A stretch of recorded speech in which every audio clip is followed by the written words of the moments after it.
Okay.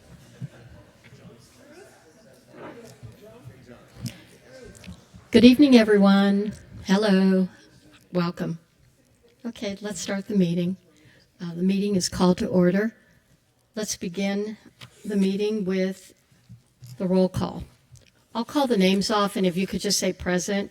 Dennis Baker, Curtis Black, Matthew Brady, James Carlson, Jeff Cefalia, Annie Dougherty, Clougherty, absent. Susan DeSantis, Jeremy Evans, he's absent, excused absence. Arlene Greer, present. David Gooder, absent. Lynn Hackman, absent. Laird Hayes, great. Charles Globe, okay. Ruth Kobayashi, Scott Laidlaw, Rich LeGrand, he not here. Katie Love, Anthony Maniscalchi, Thomas Mang, Jim Mosher, Thomas Mang's absent. Jim Mosher, okay. Maxwell Pearson, Robert Rader, Present. Harrison Rolfs, Here. Nancy Scarborough, Amber Snyder, Debbie Stevens, Graham Wahlberg, absent. Christy Walker, absent. Paul Watkins, Lori Williams. Okay. All right. Public comment on non-agenda items. Nancy Gardner.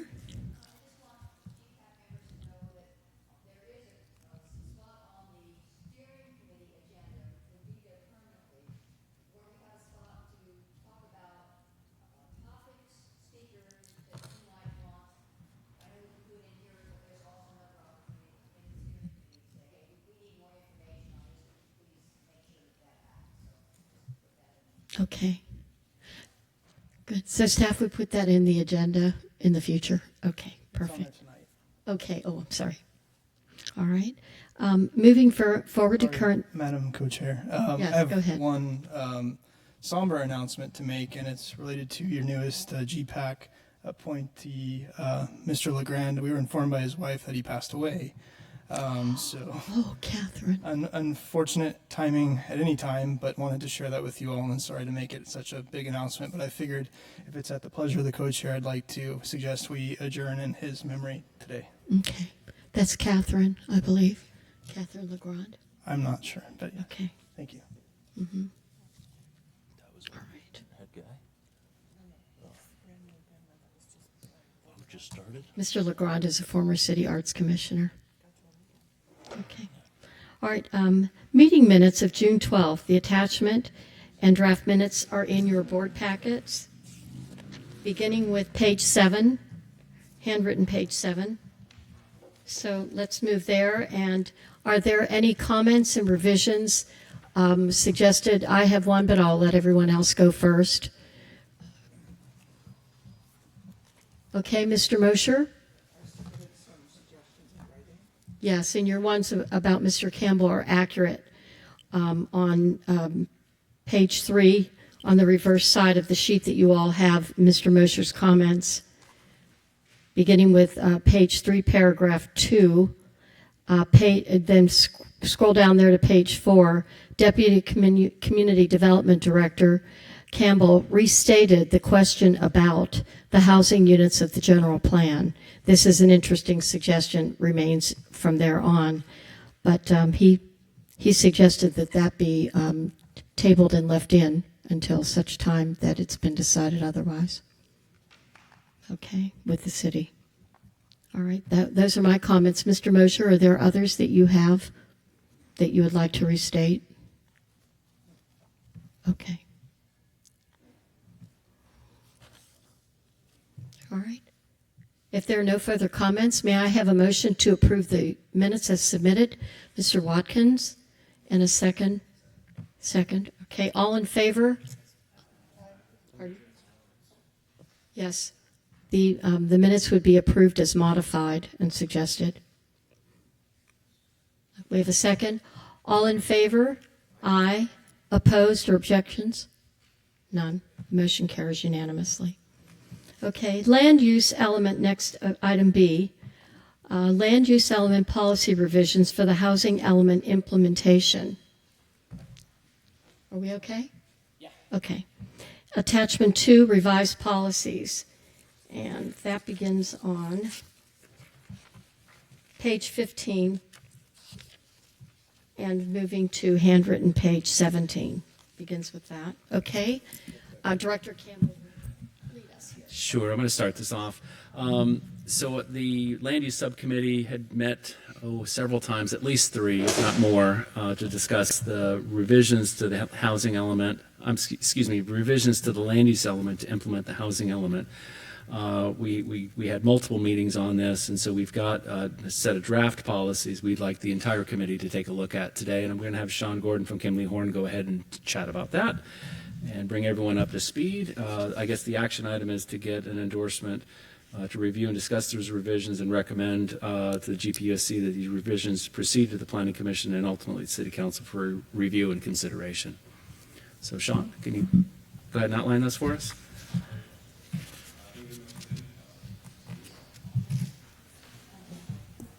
Well, either way, I can project. Either way, it's okay. Thank you everyone for joining me again today for the GPAC meeting. As Jim had stated, we have been meeting for the past probably a month and a half, maybe 2 months, going over the policies, refining them and revising them with the advice of the committee itself to bring forth to you this policy matrix today. To bring up to speed, the policy matrix project was initiated due to the housing element being implemented and revising any policies that would be too subjective or would be inhibiting opportunity for housing in the city. So with that in mind and with those intents in mind, we crafted this policy matrix with revised policies and ones that could stay the same or be removed in order to address those goals and make those goals come true. So with that being said, we can begin. Jim, would you like to go over, I don't think we want to go over them individually, right? No, I don't think we want to go over them individually, but the basic format of this template, you've got the existing goal numbered and written there for you. Those are in the kind of the tan boxes, and then you've got the existing policies in the gray boxes, and then in the middle column you've got the revised policies. So it's not in a strikeout underline format. But we've got existing policies, proposed policies, and kind of the reason for the revisions. And then in the far column on the right-hand side, we've got the necessity. Some of them are we kind of label nice to have, but not necessary, meaning, if there's any consternation on those policies, maybe we don't need to do it. Some of them are necessary, and I think the core of these policies, which is later in the document, those are the core policies for all the housing units that would be adding to the general plan. Jim, there was Mr. Mosher submitted something about the fact that this is not the total land use document and not the only time that the committee will be addressing the land use. Do you want to explain what the process is here? Sure. So with the help of Kimley Horn, we've drafted the policies that you see here today. We've had land use subcommittee input, members input on these policies. And so, we finished that review, and we're looking tonight for the entire committee to review these policies. And this will not be the last time that you will see them. These policies would go forward to the Planning Commission at a study session. We're planning on having that on September 7th. We'd like to get Planning Commission input. And so, throughout the process going forward from even tonight, there will be iterations and changes that you'll see that are going to be made. The Planning Commission may have some suggestions. The City Council may have some suggestions that might come back to this body. So this is not the last time. The point is that this is not the entire land use element. Oh, So okay. This is a segment of it, so how is the rest of it addressed, or when is it addressed? Well, very good. So just to remind the committee members, we really have 2 projects in front of the committee at this moment in time. We have the housing element implementation, which is what we're kind of focusing on tonight, right here with this effort, with these policies before us. But the comprehensive update of the general plan, that will also look at the land use element. And that's going to be part of a 2-year project that's going to be assisted with our new consultants, Dudex, who are here tonight to make a presentation to the group. And so the remainder of the land use element is still available, if you will, for updating, based on community input and committee input. And will the committee have an opportunity to also add goals, not just have them presented, but if they feel there are goals lacking, there will be opportunities down the road for them to add to those? Yes. Yes, there will be opportunities to add additional goals, additional policies that just aren't reflected in the land use element. Again, what's in front of us here today is really just to implement the housing element, additional housing units that are provided for in the housing element. And it really does nothing but that.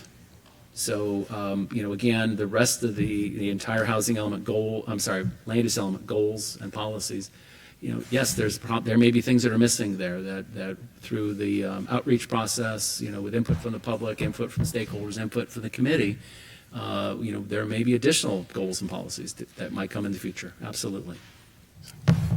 And to emphasize on what Jim had pointed out a little bit earlier, this is just to allow for units. There's no projects or developments being put in place that is being built. This is just allowing the opportunity to do so. So that was I know there's sometimes confusion in regards to, is this actually being built currently? No, that's not the case for this. Rather, it's allowing the opportunity to do so in the city.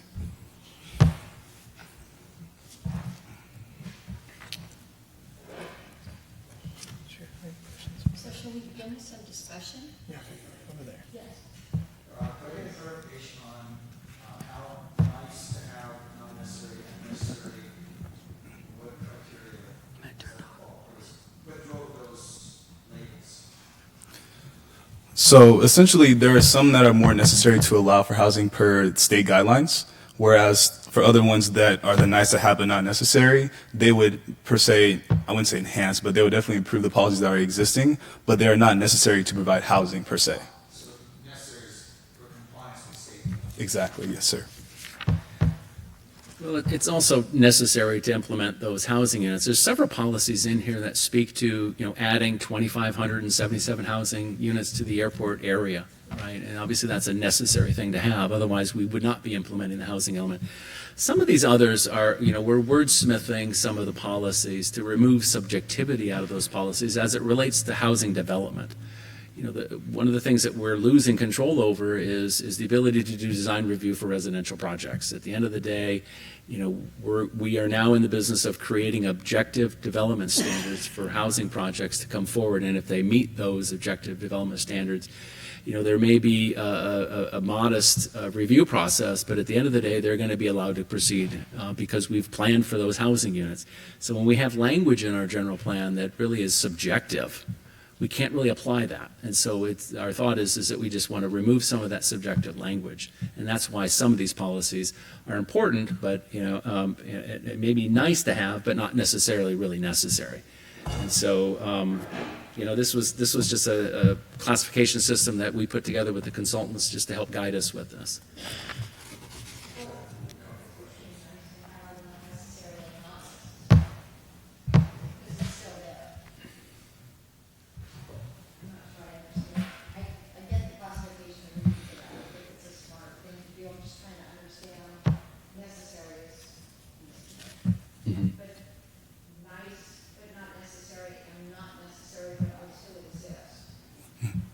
So essentially, the difference between those two is, for nice to have but not necessary will not cause an impact to allowing those units to exist in the policy, rather. But when it's nice to have but not necessary, it could, like Jim mentioned, it could improve some of the things that you have existing objectively to provide a housing development.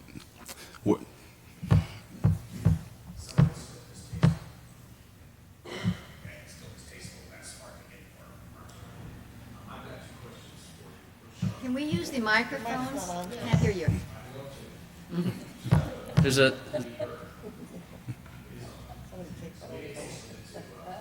button on the slide that The mute. there's a mute button on the side. That's a slider button. So go to Test. There you go. There you go. Yep. So, to Sean first, this document here today doesn't have the red line. Has it implemented everything that was discussed at the land use subcommittee meeting? Yes. So as of the last meeting that we had, everything has been accepted and revised, reflecting what we discussed at the meeting. Great. And what have we done following the MRCA letter? Is that still the same, or did changes get made based on the letter from MRCA? There haven't been any. In fact, we wanted to discuss that. We have that letter here today because in our subcommittee meetings, we had a lot of discussion about what to do with Banning Ranch.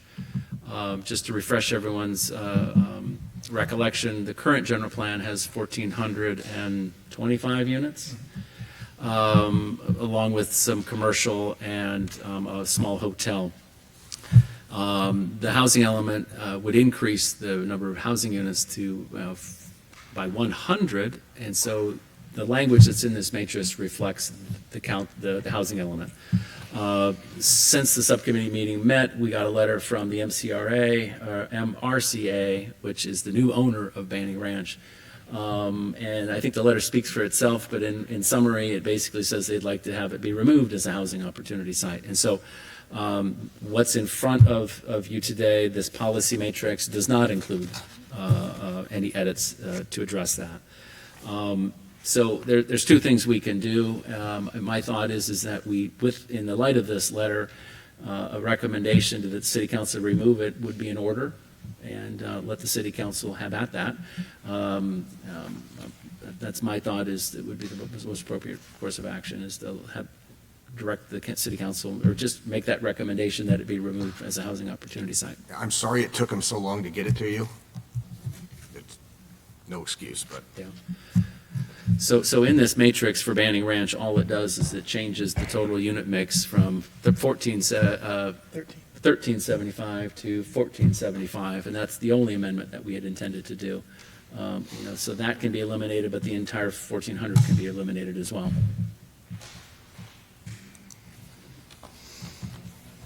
Question.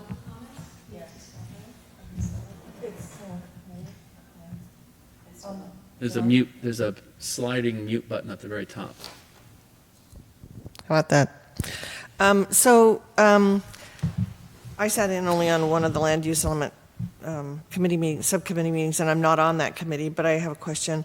If at some point we are still going to review other portions of the land use element that do not impact the housing element directly, and if there are things on here that are not necessary for the housing element to be approved, why would we not hold back on the things that are nice to have but not necessary, or not necessary, and review all of those when we make the final changes to the land use element?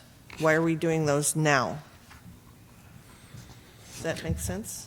That makes perfect sense. Because they're nice to have. Now, you're right. We can push all of those items off to the comprehensive update of the general plan. We don't have to do anything in here that we don't feel is necessary. So we can actually make that recommendation tonight if that's It seems like if you were going to do the rest of the land use element, maybe you have things that are not having specifically to do with the housing element that might influence some of these things that we think are nice to have but not necessary, and you're going to send them to the council now, or planning commission, and then the council, and then you're going to send them back again when we do further changes to them. I don't know. It just seems like you're looking at it again and again and again, and maybe there are things that come up because now when we look at the full land use element, we have further thoughts about some of this, and then we'd want to revise it back or make additional changes. I don't know. It just makes, from a planning point of view, it makes more sense to just do it all at one time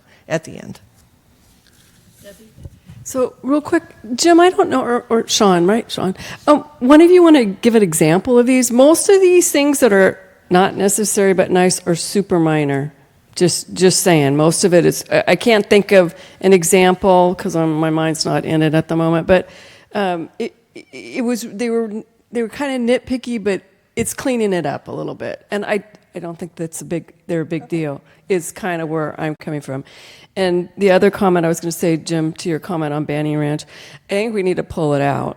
Our general plan, the last time we did it was 2006. Our last valid general plan was 2006. It would be nice to get this general plan in good shape as much as we can, because we're going to be relying on it for a period of time. So to me, Let's clean it up. Then, since it's this letter, I think is pretty clear what their intent is. That's my opinion. Oh, no, I agree. I think their intent is very clear there. One change I want to make to the matrix, I just noticed on handwritten page 19, under land use diagram goal LU4. In the necessity column, it says nice to have but not necessary. I think that's actually incorrect. This one is actually really necessary because we're introducing, support residential opportunities that accommodate the city's share of its regional housing needs assessment. So that statement is not in the existing policy, but we want it to be in the existing goal. This is actually changing a goal. So I'd like to make that change. But to your point, Nancy, and to Debbie, I think some of these things we're wordsmithing the existing policies. Again, don't have to do it, but I think if we can get it done now. And yes, we could come back and revisit it later. Those opportunities are still there. I think the initial intent was anything that involved an impact in housing was looked at in these policies, but as you said, the ones that are nice to have but not necessary do not have, as Debbie mentioned, too much of impact or where it could be out of compliance with the state. So yes, it could be brought up later, as Jim mentioned, but that was the intention, was just to tackle everything that had housing in it, kind of just shore it up and address.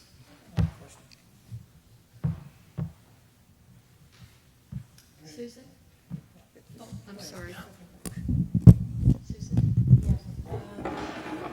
So most of these you've identified as necessary, except on the first page, and there's only a handful of them. And I was there for that discussion at the Land Use Committee. And I know that the subcommittee spent a considerable amount of time focusing in on these and doing the wordsmithing. And I do think it provides some guidance to the individual elements. So I don't know that it's a big point, but I would support just moving forward with them.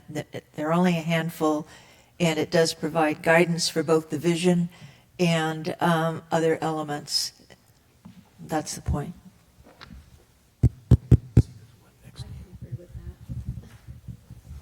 My question relates to the evolution of the plan. So we spend time on it, and from here it goes to Planning Commission, and other people get to digest it.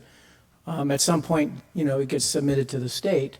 My experience is they don't rubber stamp too many things. So are we likely to have the evolution come through here in the Planning Commission and City Council? It gets submitted to the state, and then it gets kicked back? Well, it won't be submitted to the state. Okay, fine.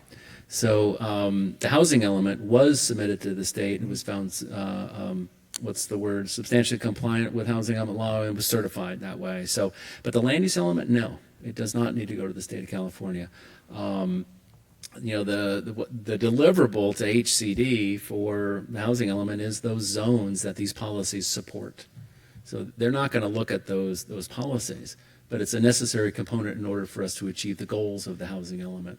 And so, but no, they won't be seeing it.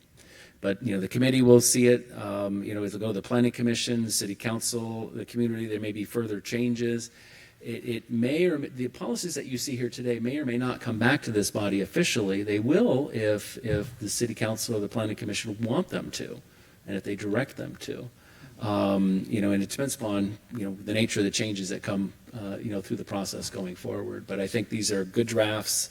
The subcommittee did spend a fair amount of time on these and assisted us in wordsmithing these policies. And so we do hope for your endorsement of all the changes that are there today. And I think the most noteworthy change from the recommendation is related to Banning Ranch. Now that we've got the property owner indicating that they want it removed, that would be appropriate if, in the light of that letter, to recommend the City Council to remove it as a housing opportunity site, consistent with their desire. It won't bring our housing element out of compliance to do so. Other comments? Okay, Mr. Mosher? Yeah, thank you.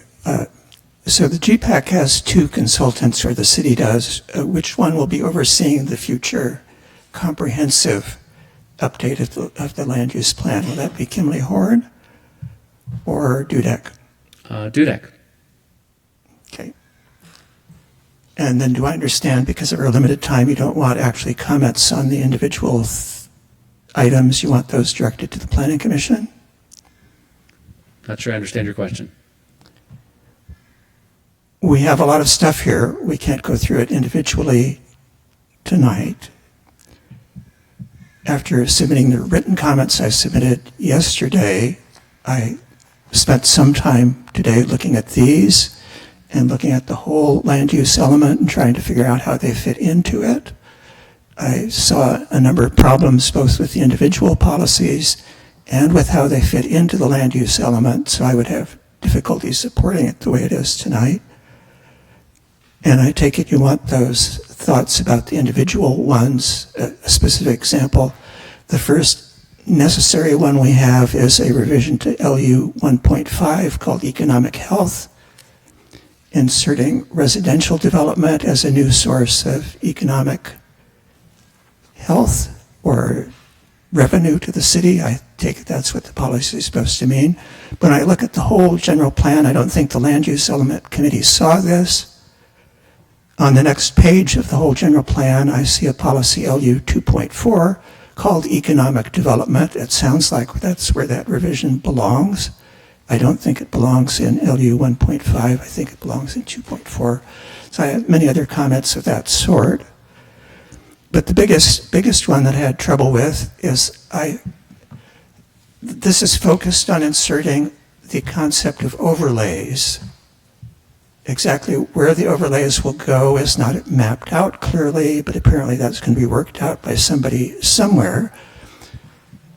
But I believe we heard that the overlays are just a temporary thing, and when enough housing has been approved to meet the RENA requirement, they will disappear. And I see no policy at all that's explaining how that's even a feature of them or how that will work. And so I do not know where that concept is in here, that they are of limited duration until enough opportunities have been spoken for. So you're saying that there potentially, that once we meet the housing goal, that the laws could essentially sunset? Yes, I thought there was going to be some sign of sunsetting provision, and I don't see that as a goal or a policy that is in here anywhere. And that seems a major oversight to me, if that is our intention. Thank you. Sure, I'll tackle that. I don't think it was our intention to have the overlays sunset, but there is a limit to the amount of housing units that can go into the overlay. We've got Land Use Policy 2, which is a brand 4.2, which is on handwritten page 20. And so each of those focus areas come from the housing element. The sites are mapped in the housing element. And so the overlays would follow those maps, and they have the maximum numbers of units there. And then, once you achieve that number of units, then there wouldn't be any more units coming in. And so the ability to build more residential beyond that would curtail and stop. But the overlay itself wouldn't disappear. So, and that zoning does support that existing land use. To remove the overlay at that point in time would create a nonconformity to the existing law, and we don't want to do that. So they won't sunset. So I don't think there's an oversight there. But the overlays, they do have caps. They do have limits to how many units can be built in there. And I hate to introduce another topic here tonight, but I do want to window something with the committee. We are hearing from stakeholders that the densities here, these 50 dwelling units per acre, is actually insufficient in order to economically make some of those projects work. And so I want to window that notion with you folks. A higher density might be in order, but we would maintain the same cap.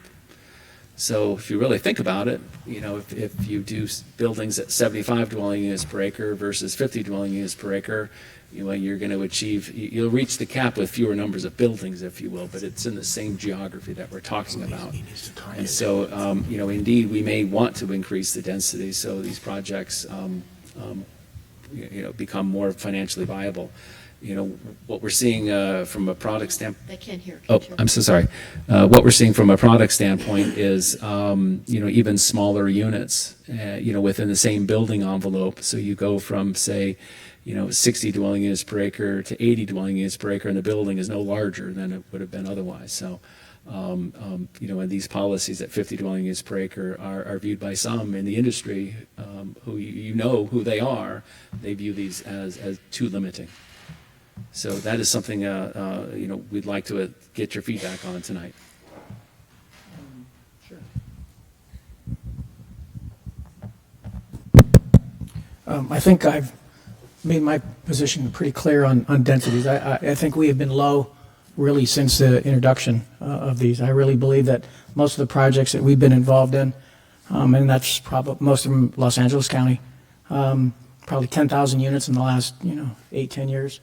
So a lot of units, and everything's being built 80 to 120 units, 80 to 100 units per acre, density bonuses on top of that, close to TOD, then you're grabbing a little bit more reduction in the size of the units, maybe going back down to singles to increase density, limited parking. So I really do believe that, and I made notes on this, but 18 to 50 units per acre is just, no one's going to do that. Yeah. So I really believe you need to be in that, there's certain areas that will support 100 units per acre. And sadly, it's in the area that I hate seeing all the development, and that would be the airport. But yes, that's where some of it belongs. So I think some of that needs to get modified. Mm-hmm. Just as a point of reference, the airport area, 30 to 50 dwelling units per acre, is actually in the existing general plan today. There's a limited number of units. So in essence, we're replicating the existing policy from 2006. I think the land values are a little higher today, and what I'm hearing from developers who do this, 50 dwelling units per acre is insufficient. I don't think we would want to see anything higher than 50 dwelling units per acre in some of these other areas. I think the airport area and maybe Newport Center are the two areas that probably warrant maybe a higher density. The other areas, when I think of Dover, Westcliff, and those areas, I don't think we should be going any higher than this. In fact, it may be overly dense in those areas. I mean, we may not see those kind of dense projects there. There's just not enough land to really make that work. But anyway, I wanted to bring that up today because that's what we're hearing from stakeholders as there's, people in the community are reviewing these draft policies, and we're getting feedback. People call me and they start talking to me about it. So, while we didn't have an opportunity to window that with the land use subcommittee, we wanted to window that with the entire committee because this is kind of an evolving thing. Things are happening as we speak. I'm having meetings with stakeholders and developers, not that often, but enough to get some feedback to say, hey, we really should look at Newport Center and the airport area with higher density. So I've got some comments on that. I want to come back to Jim's comments in a minute, but are these developers offering increased affordability along with the increased density, or are they still proposing that they can't do it with any more than 10%? I wouldn't say they're proposing in higher percentages of workforce housing. No, they're not doing that. I think what they're looking at is the bottom line. They can't make projects pencil out at 50 dwelling units an acre plus density bonus. That's what they're seeing. They'd like a density closer to 70 dwelling units an acre, 75 dwelling units per acre. Okay, so coming back to Jim's comments, because that turned left there, because we this isn't the correct term, but because we overcommitted in opportunities in order to get our element approved, in other words, we have way more opportunities than what we were required to have, I, like Jim, thought, I have heard you and Simone say that if we fill up in an area, that gets cut off. And I'm not understanding where it is in here that gets fulfilled, because I believe that left unchecked, that we're going to get a request for more density, a request for less affordable, which is what our RENA challenge is, and we're going to end up with a bunch of crap apartments at high density with a low percentage of affordable. And I think that the committee shouldn't support that without something in return. So the first question is regarding Jim's comments. I recall clearly it being said that there's a sunset or some version when we meet the criteria, it's going to go away. Well, I think when I was speaking, I wasn't I may have used loose language. I was not thinking that these provisions would sunset, but the ability to build housing would be available up into the cap, and the cap is built into the policies here. So if you look at the airport Each area. area. So each area. So the airport area has 2577. You know, whether it's 50 dwelling units per acre or 75 dwelling units per acre, there's still a cap, and that's it. Once you reach that, there's no more projects. That's how the overlay system would work.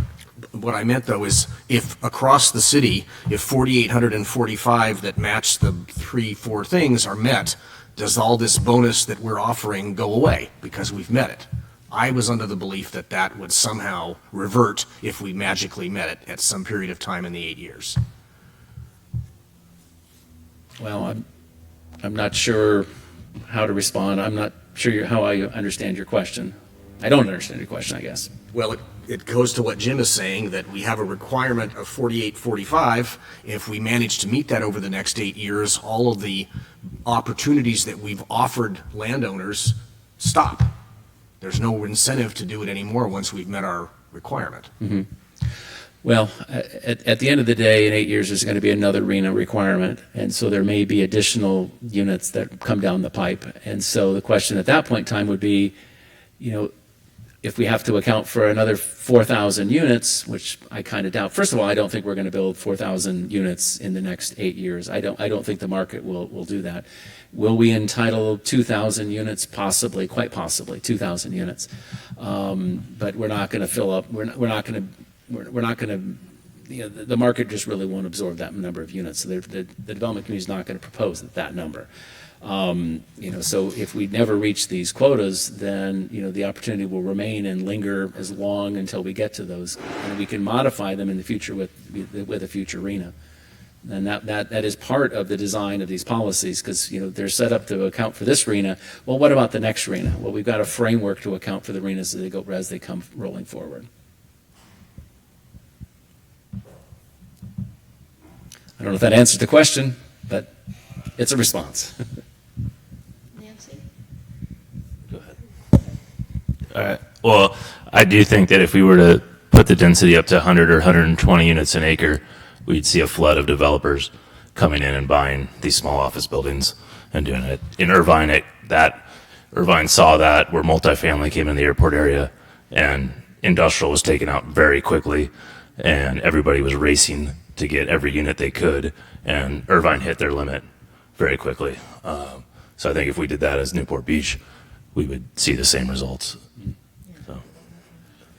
Well, I agree. You know, the more density, the more valuable the property becomes, but also the easier it is to make these projects pencil out.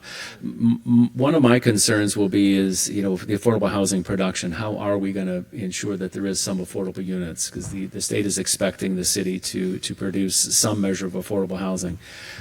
What I do see in the future is a few, you know, 100% affordable projects that are going to be 100 units, 150 units, and we might see 1 or 2 of those going forward.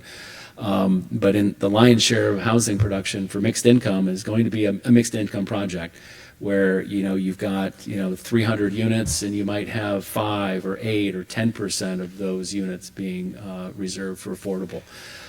You know, I do envision that is sort of the model going forward.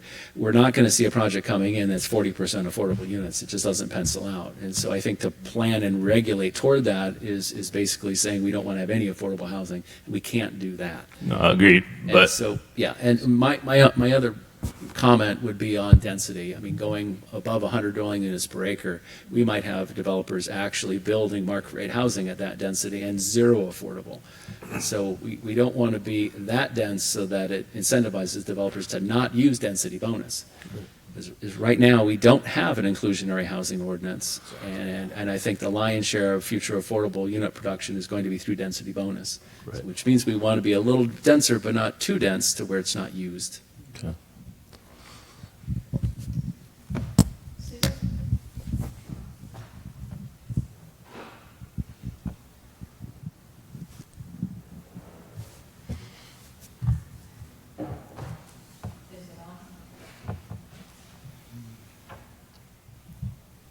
You can lift it out. It's There's a little mute button on the top, right on the side. Not that one. It's hard to see. Is this one working? Yeah. Let me hand this to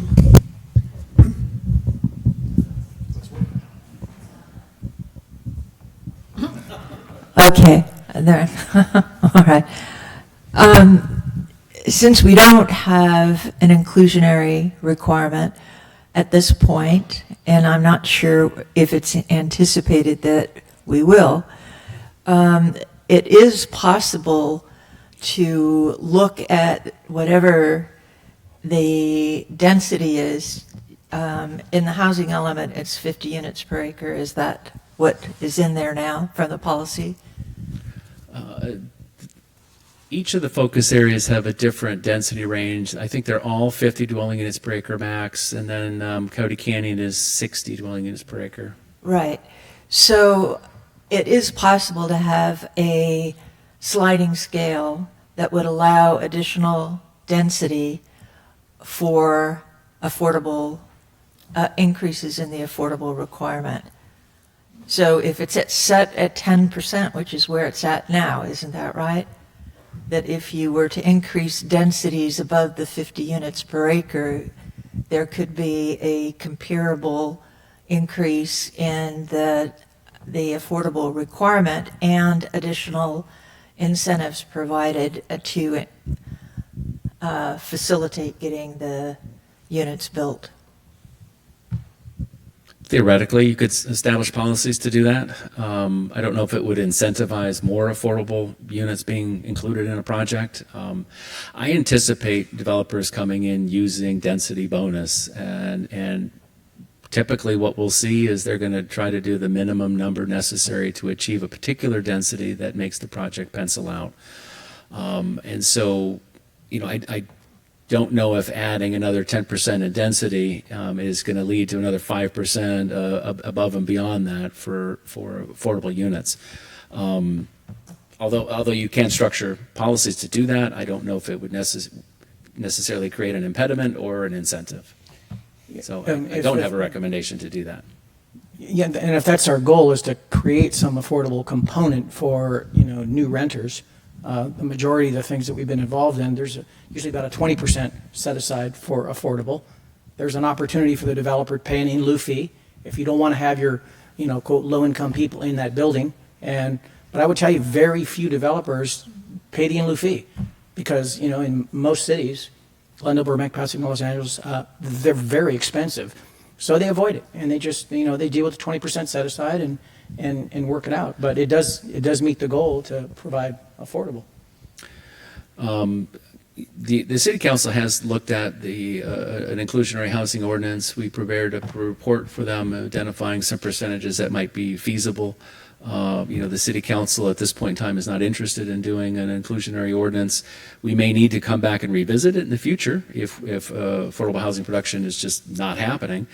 We may need to revisit that, and that may be kind of an iterative process going forward where we're re-looking at policies to see what's working, what's not working, take out what's not working, put in other things that provide incentives. At this point in time, the council's not interested in doing that. We do have one area, one small geography, Newport Place up in the airport area, with roughly, 35% of the airport area actually, that does have an inclusionary requirement. Right now it's set at 30%. It's too high based on the analysis that has been presented to the council, and the council wants to reduce that down to 15%. So we will have some housing in the airport area as an inclusionary requirement, but the council is not prepared to do it citywide at this point in time. That's close to that. It's on that area. So the area of Newport Place that I'm speaking about is roughly MacArthur, Birch, and in and behind the Lexus dealership there.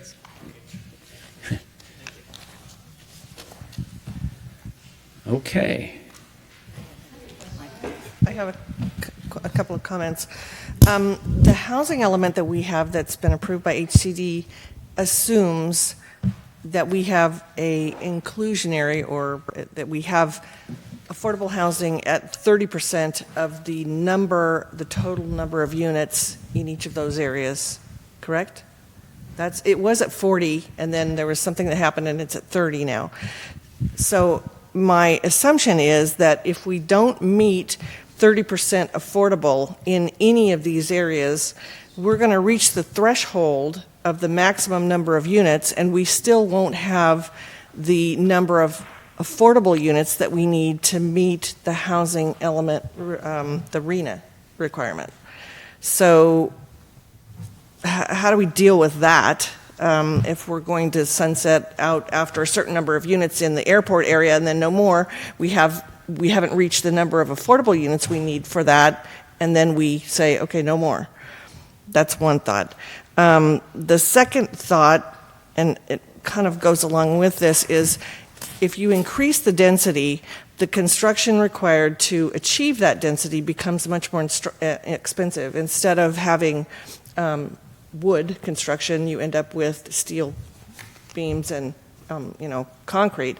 So the cost of that construction goes up. Therefore, it's less likely to be affordable housing because the cost to build it at the higher density is much more. So I have a problem understanding how increasing the density is really going to get you more affordable housing, which doesn't achieve the goal of meeting the RENA number. And then the third is,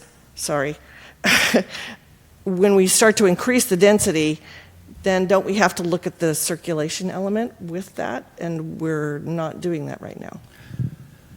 I'll try to do that in reverse order if I can remember the questions. They were complicated questions, so I'm going to not get them right here, but I'm going to do my best. In terms of increasing density, we've already have a unit cap that we're looking at, and so rather than 50 dwelling units per acre, it's 75 dwelling units per acre. You're right, going to concrete construction is much more expensive, but I don't think increasing density necessarily guarantees that you're going to go to that type of construction. You might if you're going to build a 150-foot or 200-foot tower, for condos, but that's you're not marketing that towards an affordable kind of a product type anyway. What I'm hearing is that rather than having these 1,200 square foot units, we're really talking about 400 square foot units.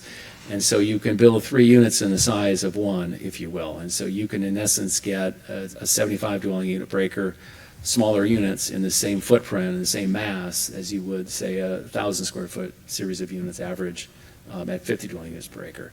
And so with that, you can still probably stay with type 5 construction, concrete with 4 levels above.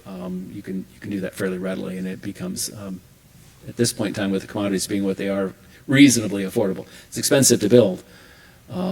Challenging to make the performa work, but those extra units and the revenue that come with it helps. And smaller units tend to be less costly units.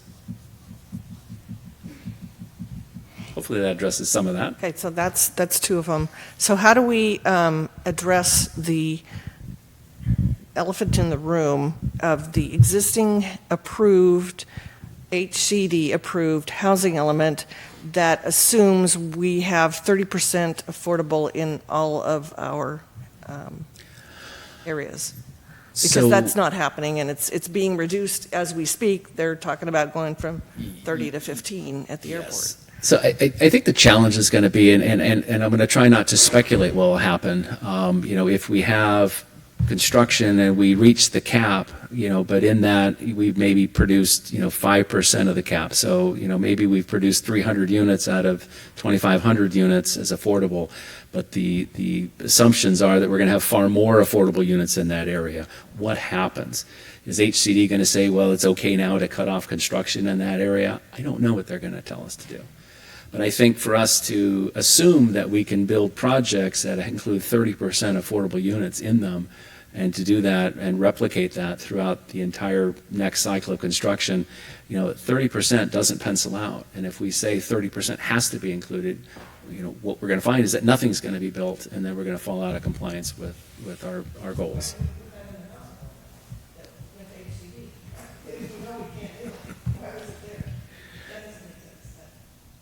Understood. I mean, if we had an assumption that every project would include 10%, then I think the total number of units that we'd be adding to the general plan would be like 25,000 or 30,000. And that is just politically not palatable. And so we split it in half. Debbie? Debbie, Steve? Okay, on. I always walk away from these meetings and the land use element meetings like depressed, I got to tell you, because what we're seeing here just is not Newport. I should go back to Joe Stapleton and keep Newport and talk to him a little bit more. But, you know, it's like, I mean, okay, making these units smaller makes sense to me, okay? But what you're talking about, what makes the developers happy, and nothing about quality of life here. And it's really depressing. It's completely depressing because the only way you can get those kind of densities is to go high. So what do we look like? Century City? Is that what we're trying to do? And you're trying to keep things open, like, you know, Mariner's Mile, trying to avoid doing high rises there. I mean, I don't think the airport hurts with the high rises, but just about every other place does. Maybe not Coyote Canyon. So to keep, you know, upping these densities without, you know, some kind of control of it, it just is not palatable. Mm-hmm. So it's just the way I feel. You know, hundreds of dwelling units per acre. I don't like it unless you say that you're using X amount of space and cap those dwelling units so they're smaller and not just higher. Jim, going back to the overlay zone, is there a statute or something that says when that number is reached, that's the end of it? Or do we all go 7 years from now, well, you know, Jim Campbell said, while you're trying to build all those extra things? Well, yeah, there's no statute that speaks to that question or would establish that requirement. You know, at the end of the day, what the policies are, these are our policies. These will be our overlays. They will do what we would like them to do. They're created. These policies and the ordinances that come with it, that will come with it, you know, basically establish housing opportunity sites. You know, the state is forcing us to accept additional housing. You know, we're going to have building heights, and we're going to have setbacks, and we're going to have parking requirements. We're going to have all of those things, open space requirements in those standards. I have to be honest with you that the way density bonus works is that any objective standard that we write can be overridden because they're providing affordable housing. All the developer needs to do is demonstrate that it physically can't be fit. And I can't redesign his project because that's what the courts have said. So is this depressing? Yes. Am I planning a community? Not really. Am I making housing zoning for housing available to the community to build these units? Yes, I am, because that's what the mandate is. So, I mean, it's a dose of reality here, folks, but that is in reality what's going on. Now, if a developer comes in and wants to build only market rate housing, they're going to have to adhere to the standards that we write, and they will have no latitude towards deviating from them because they're not providing affordable housing. So, if we say the building has to be 35 feet high, it has to be 35 feet high, no more. But if we say in the airport area 85 feet is good, and they need to add 2 more floors to the building, and if that makes sense, then and if they're creating affordable housing, then they can build 2 more floors.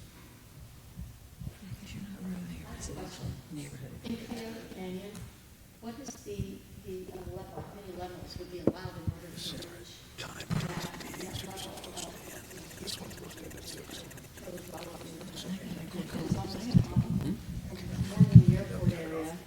more than less than the airport, a little less than Newport Center.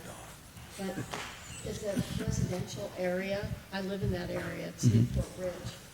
I'm trying to envision what that community would look like because it's all residential at this point. We're not allowed to add more than 2 stories on our homes. And how would you accomplish this number of units between, you know, 1,500, 30 units when it's very built out? Sure. But would they be built in the dump area? Would be landfill? Now let me quickly describe the Coyote Canyon. We're actually at 6 o'clock, so we have another meeting that is actually occurring. And so my thought is, with Nancy's permission, why don't you go ahead and call to order your committee meeting, and we just have a joint meeting. Well, we probably can't do that. or something. We'll just keep going. All right, we're going to keep going. So Coyote Canyon is an interesting thing.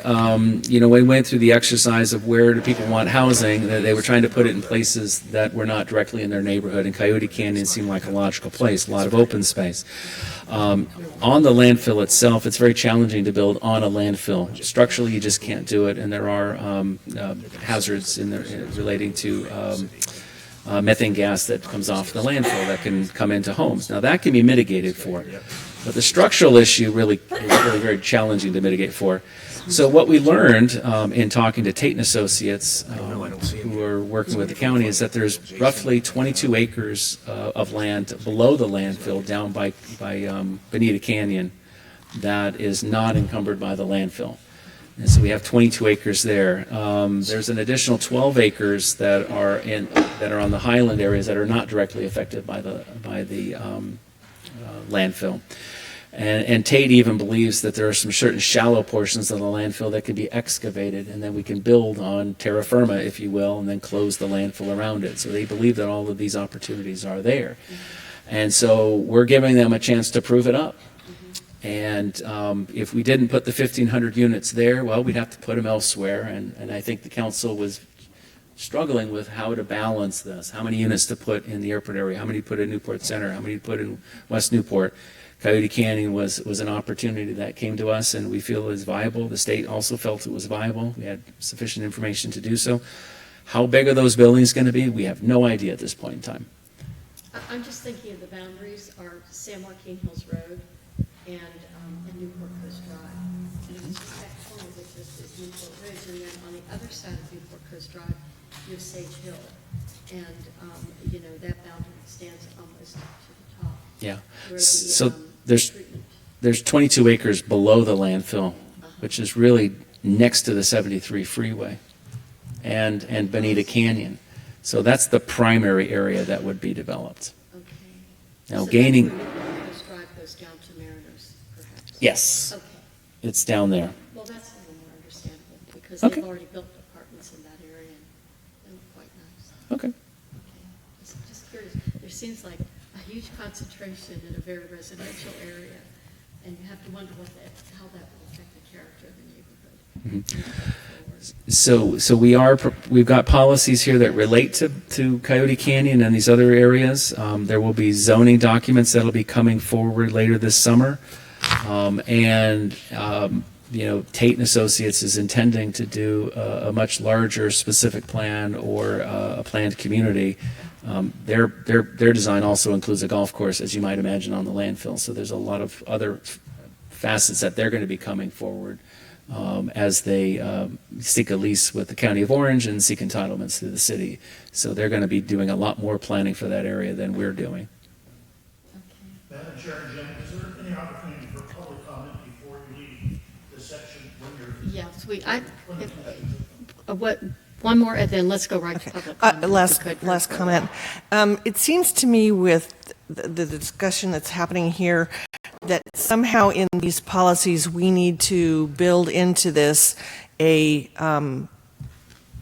kind of mandatory review on our own part, because this stuff is not going to be resolved. In other words, we might find that the airport does have some areas that could be higher density and smaller units, and we could exceed the number of units in the housing element and keep an overlay zone because we're doing well in that area, and we could avoid having to put it into another area that can't swallow that. So could we include in some of these policies some sort of hey, we look at this again in 4 years. Every 4 years we review the entire land use element or the zoning that goes with this, so that we don't lose that because of politics, because we've got a council that doesn't want to, look at it again, or doesn't want to be bothered, or I don't know what happens.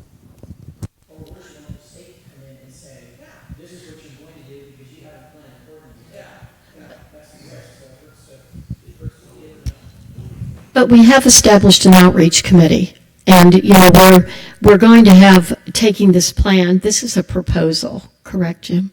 And then after we go out to our outreach and we're out in our communities, we'll learn more. Is that what this is? So these series of policies, our schedule envisions us going to the Planning Commission on September 7th for their input. We're preparing an EIR based upon these unit assumptions, these locations, and these caps. We're conducting traffic analysis in an EIR for the eventual adoption of these policies or something fairly similar to these policies.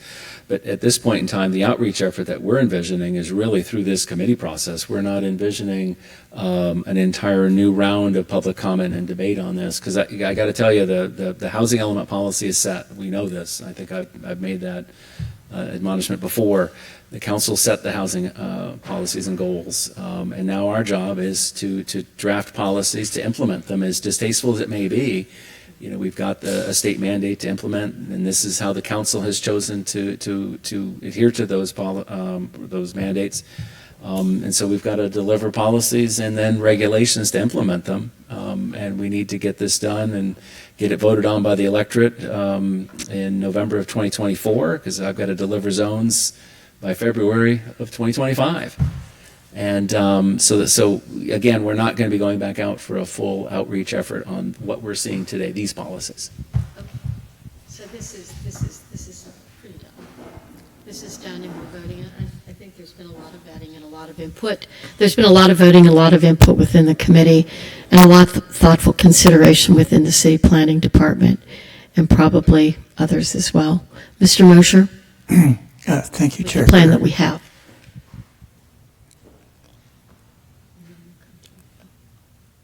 In addition to my previous comment,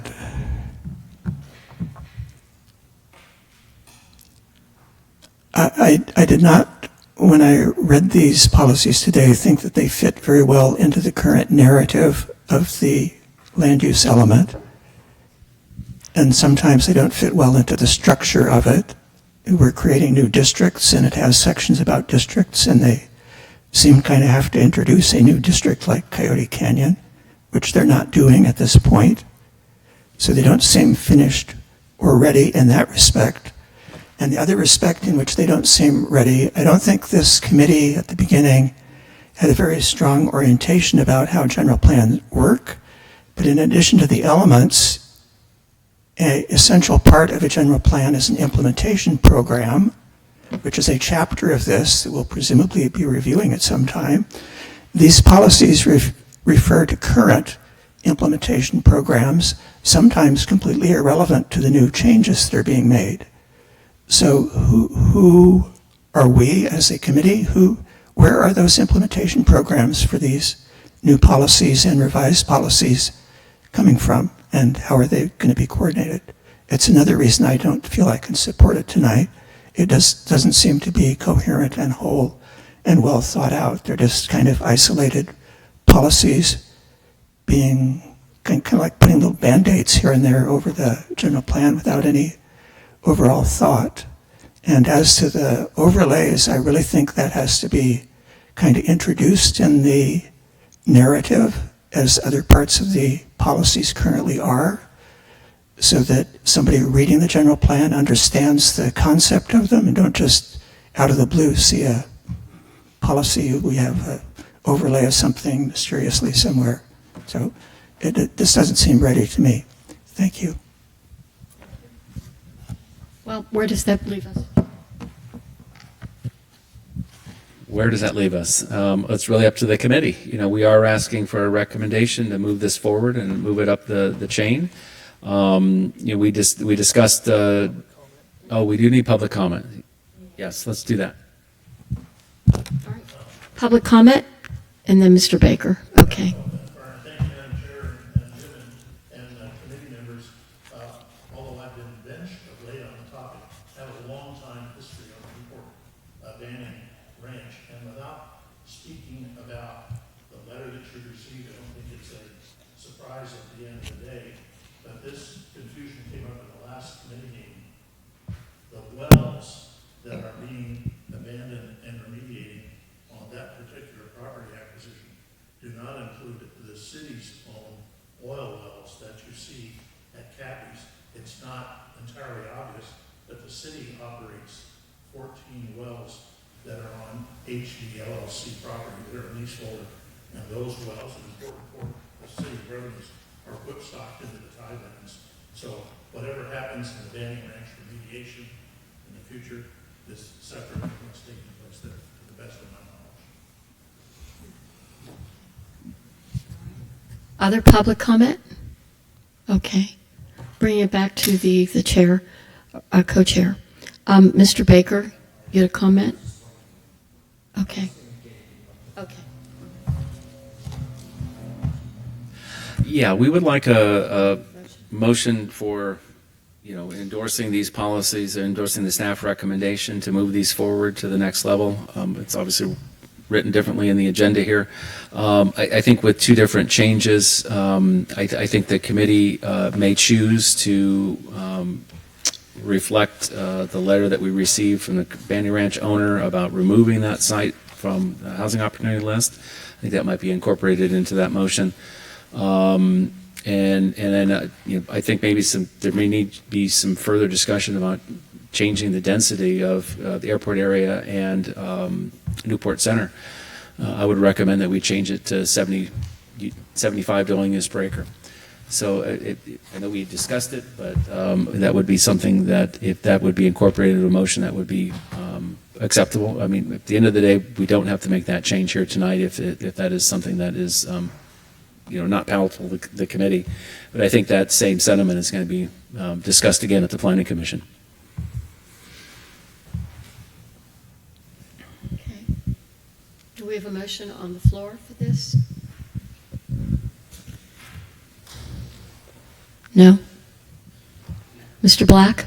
Maybe just a thought, because I think there's some good discussion, and I wonder if it is possible to take the first 15 minutes of our next general program to discuss the proposal that Jim just put forward on density, as well as any further questions that might come up, because I feel like the commentary was very mixed, honestly. Maybe. I can't hear you. Can you talk a little louder? Thank you. And there may be others. Can everyone hear what? No, I was just going to say, it sounds like there was actually healthy discussion, and Yes. I honestly don't have a strong point of view on much that I'm not on the land use subcommittee, but I wonder if it makes sense as a next step to earmark the vote for our next general plan meeting so everyone can bring any questions and maybe hold 15 minutes at the beginning of that meeting to answer questions and then motion to vote at that point. Just because I think there were some good points raised that might make sense to go research and bring further questions to the next meeting, rather than motioning to vote now, I guess. It's just a thought, but I see. How will that affect the steering committee, Nancy? Okay. In other words, how many of you feel you're ready to vote on this? Can I see a show of hands? Okay. That's why there was no motion. So there's not a motion in the room. That's fine. I mean, I think what we'll need to do is schedule another meeting if we can. Let's do that. And have further dialogue. Do we want to have further dialogue at a subcommittee level first to bring it back to the committee? Well, we can always put that in the plan, but we should probably have another meeting, the general meeting, as soon as possible, and then put the subcommittee in there before. Sure. So I might recommend that we table this item today and that we direct it back to the subcommittee and have a further dialogue on the issues that we discussed here today, and then let them chew on it a little bit and bring it back to the full committee at a future date. Especially with the density increase that just was introduced tonight, that is huge to me and needs to be talked about. Yeah, I apologize for springing that on you late, but it's definitely something that we're hearing, and that discussion is not going to end. Probably not, but it needs to be discussed. And we're late, and there's barely a quorum right now. Mr. Watkins? Yeah, Madam Chair, it seems to me that the good news here is that we might be able to incorporate throughout the matrix that we have here, the Banning Ranch change, and get that out to our committee to kind of have an updated, clean version of the land use policies. So there's some benefit there, it seems to me. And it would be nice if our subcommittee could meet on this and flesh out some of the issues that have been, that have been raised on density and whatnot. It just seems to me that this is probably Kurt's suggestion is a wise one at this point. So, just addressing that and thinking of the voting on banning tonight and taking it out, does that change all the densities in that plan as well? Maybe if that's so, then maybe we should be leaving everything as it is for now. Go back to the committee, look at the densities as planned, and then come back in the room. We can always decide that then. Yes?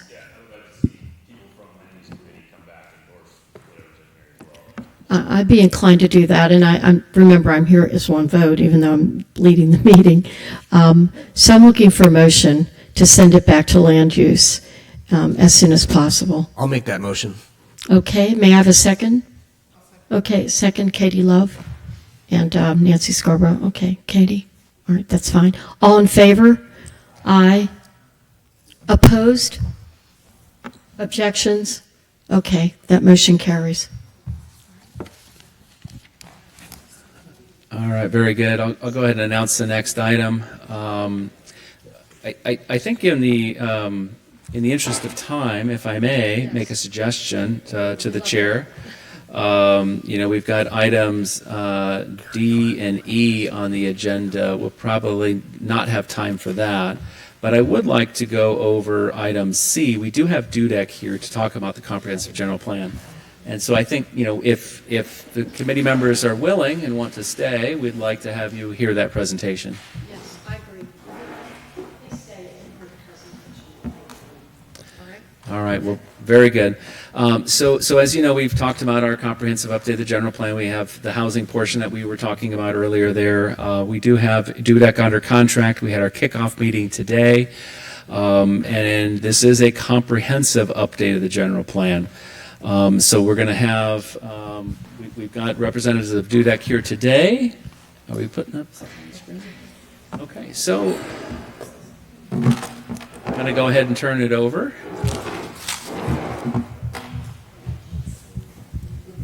Test, okay. And would it make sense if we did some quick introductions with Yes, the team? please. Okay, well, hi everyone. My name's Elizabeth Dixon. I'm a planner with Dudek, and I'm going to be the project manager for the general plan update from the Dudek side of things. I've been a planner for nearly 8 years now, and I work primarily in general plans, community planning, and zoning codes. And yeah, we're really excited. We've got a team of planners and technical experts and sub-consultants all brought on board, and we're all just really looking forward to going through this process with you and getting to know you over the next couple of years. So I'm going to let the team that I have with me today introduce themselves as well, and then we'll proceed with the presentation we have. Hi, everyone. Thank you for having us. My name is Asha Blyer. I, like Elizabeth, focus on long-range planning, general plans, community plans type of work. I've got about 18 years in the field, and 13 of those have been at Dudek. I am the director of our planning and urban design group as well. And for this contract, I'll be supporting Elizabeth in kind of overall QA/QC principal role. So looking forward to working with you all. Hi everyone, I'm Grant Sless. I'm also a planner at Dudek. I have about 3 years of experience working on a variety of general plan elements, as well as implementing general plan programs. And I'll be the deputy project manager for this project, so really excited to get started. All right, well, thank you, everyone. So we, as a part of this project, we understand that there's a strong desire to really explore opportunities as it relates to the potential inclusion of a sustainability element. So we've already started getting into some of that research. It's still pretty early in the stages. Of course, we are officially kicking things off today, but we have been doing some research on the back end. But what I want to tell you today is I want to tell you a little bit about the steps that we are taking currently, kind of walk you through those. And I want to tell you some of the findings that we're seeing so far. And then I want to let you know the next steps that we're planning on taking. And I want to hear from you about what other next steps you'd like to see through this analysis. So first, we're going to go through with talking about what sustainability means, because we'll go through kind of a textbook definition, but also city staff has shared some resources with us, and so we want to talk about what sustainability potentially means for Newport Beach. We also want to go through some of these key elements and see how those relate to the 7 required elements of the general plan, and we'll talk about that. I'm sure you're familiar, but we'll go over it anyway. And then we'll report on some of the research that we've been doing related to best practices in other jurisdictions in California. And one of the things that we are keeping in mind through this are some guiding questions. These are, would a sustainability element enhance coordination between departments? And would this element increase access to grant funding? So, of course, if there are other things that we need to be keeping in mind through our analysis, we want to hear that today. So I won't be more than 10 minutes from now before we get to the end of this. So first, what I have here is a textbook definition of sustainability. And I'm sure many of you are familiar with this, but sustainability is really a balance of 3 core pillars. Those pillars are commonly referred to as the 3 E's. This is the environment, economy, and equity. You may also know this as the 3 P's, which are people, planet, and profit. But sustainability is providing a balance between these 3 pillars. And sustainable development, I'll read you this here, is development that meets the needs of the present without compromising the ability of future generations to meet their own needs. So this is our textbook definition. We can go on to the next slide. And what we've looked at here is city staff provided us with a sustainability plan outline that has been developed by committee member Curtis. And thank you for that. So we've taken all of those key components of that plan and really started to look at those. So I'm sure many of you are familiar, but we'll walk through it briefly.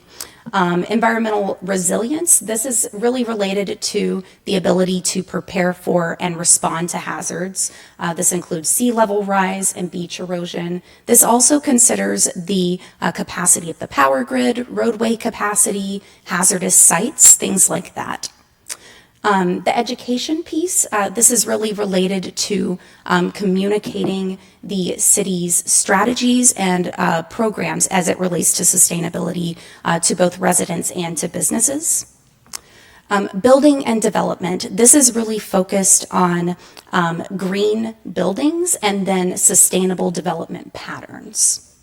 And then the 4th one here is waste reduction, and this has an overarching goal of moving towards a zero waste model with strategies for reducing, reusing, and recycling. And we can move to the next one. Thank you. Transportation, this is really focused on increasing multimodal transportation methods and improving existing transportation infrastructure. Energy, this one next, this is about energy conservation and also working to conserve, produce, and even monitor energy use locally. Next, we've grouped water conservation and quality, but water conservation is really related to reducing water use and recapturing water where possible. And then the quality is related to the water quality of the bay and the harbor, so improving the health of the water overall. And then finally, the last component here, this is related to the urban outdoors, which is really looking at existing recreational opportunities, enhancing those, and then creating new recreational opportunities, and also looking at the overall health of natural open spaces. So we've looked at kind of this textbook definition. We're starting to really consider what sustainability means to Newport Beach. And of course, we just have that one resource that we're going off of, so we can start to flesh out what that really means to the community as a whole. But here what we've done is we've taken those key components from that sustainability analysis that Mr. Curtis has provided us. And we've compared this to the 7 required elements of the general plan. So as I'm sure you are aware, the general plan is required by statute. And within the general plan, you are required to have 7 core elements. You are allowed to have optional elements. So for example, in Newport Beach, you have a historical resources element. That's not a required element, but you are allowed to have that. When we start to look at these key sustainability components as it relates to the required elements, we find that many of these components are already required to be addressed in one of those 7 core elements, or may be related in some way through recommendations for how to incorporate language into your general plan. And those recommendations, they come from the state's Office of Planning and Research, commonly referred to as OPR. They are the ones that release the general plan guidelines. So I think we can move on to the next slide. So what we're doing now is we've really been looking into what other jurisdictions are doing. And what we're finding, and one of the things that we were provided with was a list where we're looking at other cities as it relates to their policies on sustainability. Cities all across the state are addressing sustainability in some form. We find that it's rare that cities have a standalone sustainability element. However, the city of Chico does have a standalone sustainability element.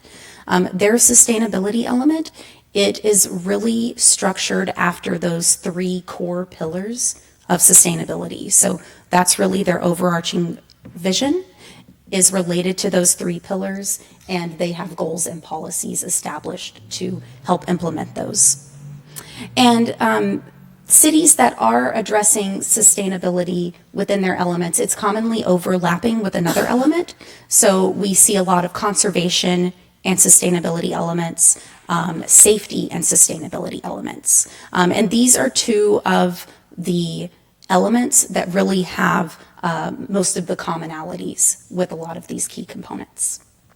And then the other thing that we're finding that's really related to a lot of these key components, these sustainability policies are oftentimes in climate action plans.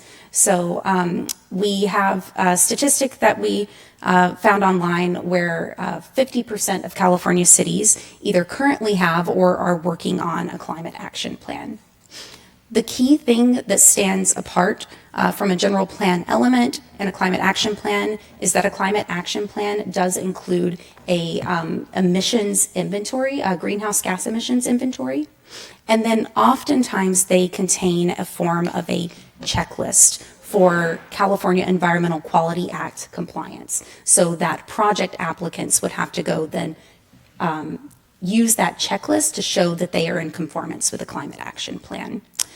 Climate action plans are also being expanded to climate adaptation plans, and this addresses things like sea level rise and beach erosion and things like that. So these are some of the things that we're seeing so far.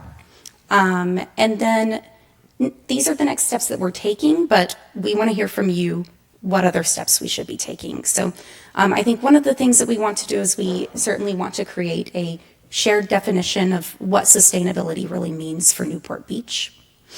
We'll continue to research best practices in other jurisdictions. We're going to be reviewing the existing general plan policies, and this is a part of the analysis that we will be doing through the update process, but we'll be reviewing those to see what sustainability policies are in place today. Have they been effective? Have they not been effective, and why or why not? And start to think about it in terms of how can these be enhanced. We're also going to do some research on grant scoring criteria, because one of those guiding questions that we have is if this will increase access to grant funding. So that'll be a next stage of our research. And then what this will really result in is a formal report that will be our analysis for the sustainability element. So that's all that I have. I want to hear from you on what other steps would you like us to take? Are there other guiding questions you'd like us to consider as we go through this analysis?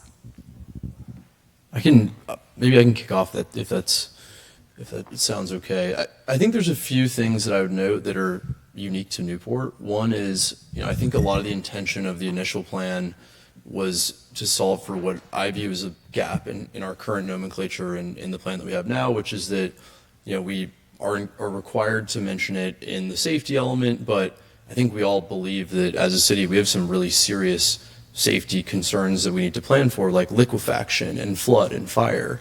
But at the same time, we're a small city. We don't have a lot of the, existential climate crisis discussions that a city like Los Angeles would have. But we have a massive exposed profile of beach coastline that, as we've established, we have seen sand erosion. Our beaches are shrinking, and there's things that we can do about that. We have a really beautiful harbor. Both of the beaches in the harbor here drive a ton of commerce for us. And so I think the goal is, how can we structure the general plan to reflect, from a pillar's point of view and from a focus point of view, I think the more the environmental resilience part of it. Honestly, sustainability and resilience are two words that are often interchangeably used but carry very different connotations, and I think that's a little bit important in how we define it as a community. Honestly, the term sustainability raises flags for some people, especially when you bring in some terms that can be wrapped into sustainability. But I think when you look at the core problems that we're trying to solve of how do we make sure we have a great harbor, how do we make sure we maintain our beaches, I think everyone tends to agree on those. And that, I think, maybe feels a little bit more like environmental resilience or coastal resilience.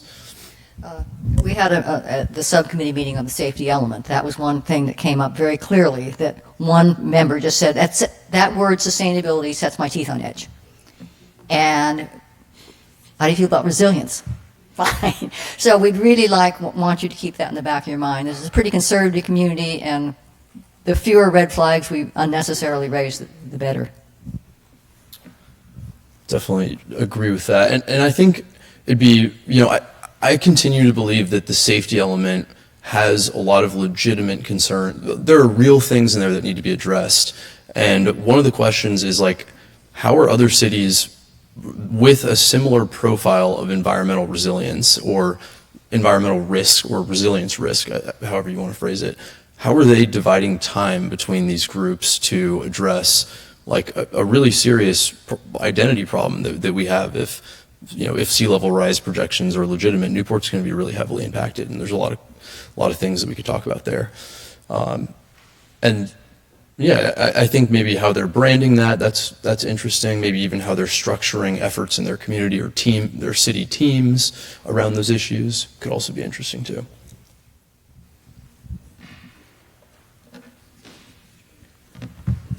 Mr. Baker? Yeah, just to follow on that a little bit, the word resilience was only used at the beginning and the end, but there was never anything relating that. And maybe there's too much focus on those two words. So it kind of sounds like wordsmithing at the end, but some of us in this room are very sensitive and understand the importance of those big high words, the words that are right up here. This whole area is about resilience. This whole thing is about sustainability. So I think what we're doing is we're really trying to impress on you our concerns about that at the get-go. So there may be other words, because right at this moment I have a real hard time discriminating what is resilience, what is sustainability. If you said, okay, replenishment of sand on the beach, which we have to do a lot of, is that resilience? Is it sustainability? Is it both? Or whatever. Maybe there's some other words that can be used in there, and maybe it could be multiple words as opposed to trying to focus on one single defining word. Next, Mr. Globe. Hi, thanks. So you've probably been informed that our current city council has effectively stopped the moving forward of a sustainability element, partially probably because of the connotations that they read it to be. I'm very curious, this council might be swayed to change their minds if you come up with findings that grant funding is impacted, because we know where in certain departments have been effective at grant receipt and others not so much. So anything that supports that, I think, would be a sales point to this council on why it matters. And clearly, as everybody else has said, finding another way to term it besides sustainability. Thank you. Yeah, just on that, there are certain people, and I will tell you one of the names, noted John Kapler. He's a city employee, and he is our grant guru. He's very successful at getting grants, and I think he could give you some very, very specific information about what has worked in this city and some ideas on that. And Jim might know of other people, but John has been very successful on getting grants. Debbie Stevens. My depression is getting to me. Okay, and I was going where Charles was going. Are we okay to go for, I mean, some of the sustainability stuff is required by law. Are we okay to go forward with this? I thought the council had kind of shot it down. This is just kind of wondering, but that's one. And the other thing is DUDEC is also doing noise, cultural resource, or aren't they doing the other stuff, or are they just doing sustainability? Yeah, well, they're doing all of it, and I think we kind of focused on discussing sustainability tonight because that was sort of an early deliverable, if you will, and maybe I'll try to summarize kind of where we were with this. We had started talking about sustainability. We reported to the council that was part of our discussions, and I think we got some comments from one or more council members saying, well, I'm not sure about that. And I think that was the effective squashing. I think there was a concern. There was a concern raised, absolutely. But Jim, let me interrupt you for a minute, because I think that the difference right now is, as the subcommittees have begun to meet, they have seen more and more areas that are overlapping, and that there's a desire to look at, which DUDEC, we hope you will be very helpful in this, to look at the general plan as a whole and say, hey, we have these elements now, but maybe we need to combine some of these elements, maybe we need to separate some of these elements. So to be able to present to the council an idea of not just, we want to add a chapter, but to say we want to take this comprehensive overview of it to see if we can be more efficient in some areas and everything, I think that will be much more palatable than just, and I think they just were taken by surprise probably by the whole thing too. Yeah, that was my reaction. I think the council was maybe surprised. They weren't sure what it means. And so my thought was, since the council didn't take as a body an action to say yes or no to a question, my thought was that we would bring DUDEC on board and then maybe as an early deliverable discuss the topic here amongst the committee, try to formulate what it is we're asking the council to endorse. Because at the end of the day, if the council is going to say yes, well, they need to understand what it is. And I sometimes struggle with the definitions between resiliency and what are you talking about? Sustainability. Well, what does that mean? It means different things in different contexts. And so, I thought it would be good to kind of summarize our thoughts in terms of what this might be, so that we can then go to the council and ask for guidance and, in essence, permission to pursue it. And so, again, DUDEC might look at best practices, what other communities are doing, what the committee is thinking, what might fit for the community.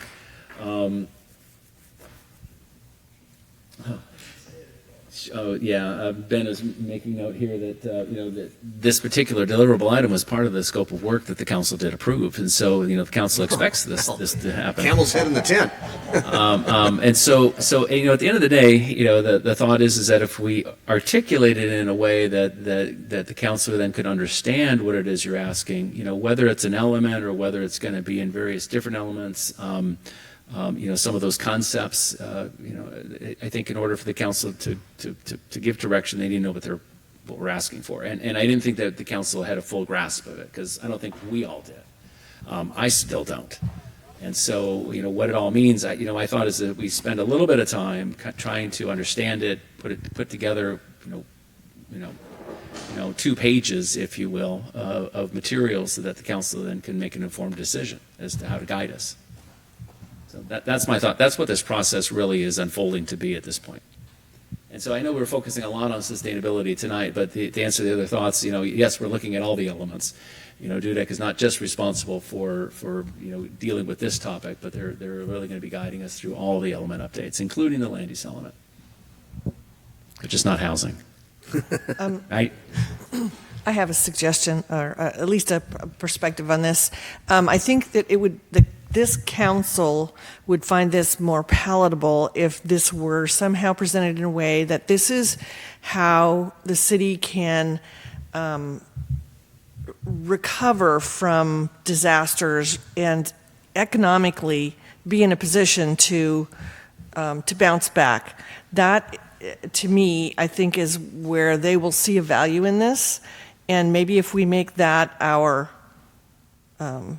it is kind of a pillar, you've already got it there, but if we focus on that and put that as a higher priority, I think it will have more resonance for them. I'd like to say I was there that evening when Nancy brought this up before the council, and it was introduced as bringing it in as another element. And that and the lack of the definition of sustainability and resiliency was mentioned by several council people. This is a wonderful presentation, and I think it further defines it, and relative to how it addresses all of our elements is even more important, and how we can maybe further define it and see how it would be impactful to have it or not have it, within our separate committees. Maybe everyone should be thinking about that based on the fact we've had the advantage of this presentation and they actually have not. Any folks? Lots of comments. So I just, as a request, when you're doing the research on best practice and the policies that already exist, if you could include to the best of your ability whether or not that's just pretty words on the paper as opposed to these are words that are being implemented and are actionable, because there's a significant difference between I can write something down and I can execute it, and how likely is that connection?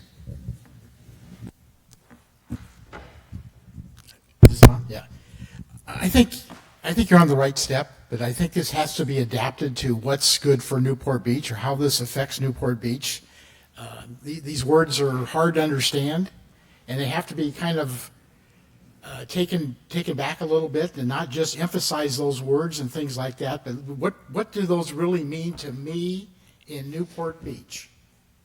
And in a lay sense, not for the real sophisticated people, but for the people that just work here every day and things like that, so they can understand what the heck we're talking about. I'm totally on this, but it's got to be presented right, because the city council, this sounds too sophisticated. We don't want that or stuff like this. This has got to be adapted to Newport Beach, to the general public. Thank you. Mr. Baker? Yeah, just to follow along with Jim, there are some real strong specifics in this community that they're not unique, but they're unique to coastal communities. And I mentioned the sand disposal. That's a huge expense for us, and it's not going to go away. It's not going to change.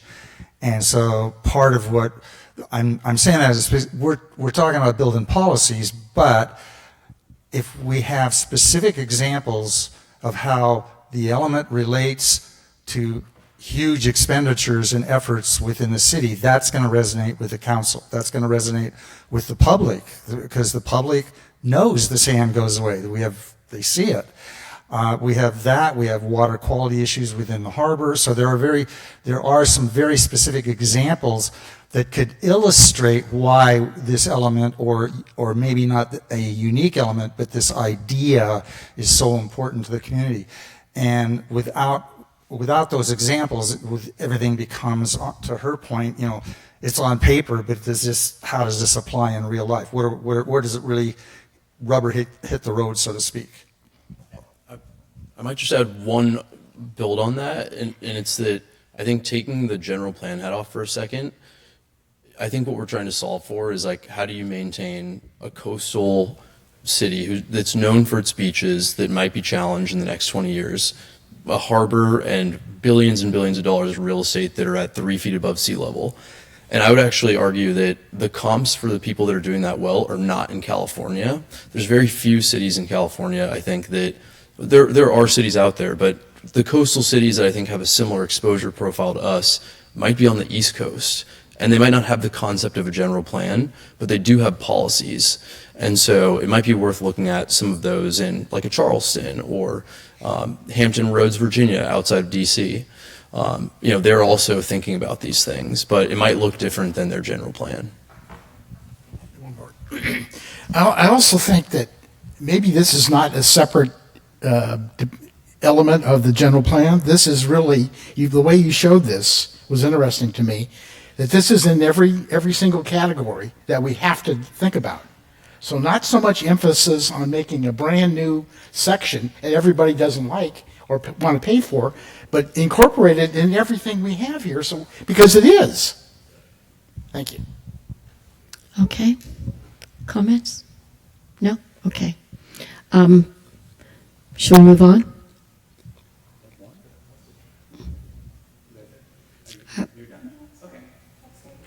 It's a wonderful presentation. Are you sure you have nothing to add after hearing our comments? Okay.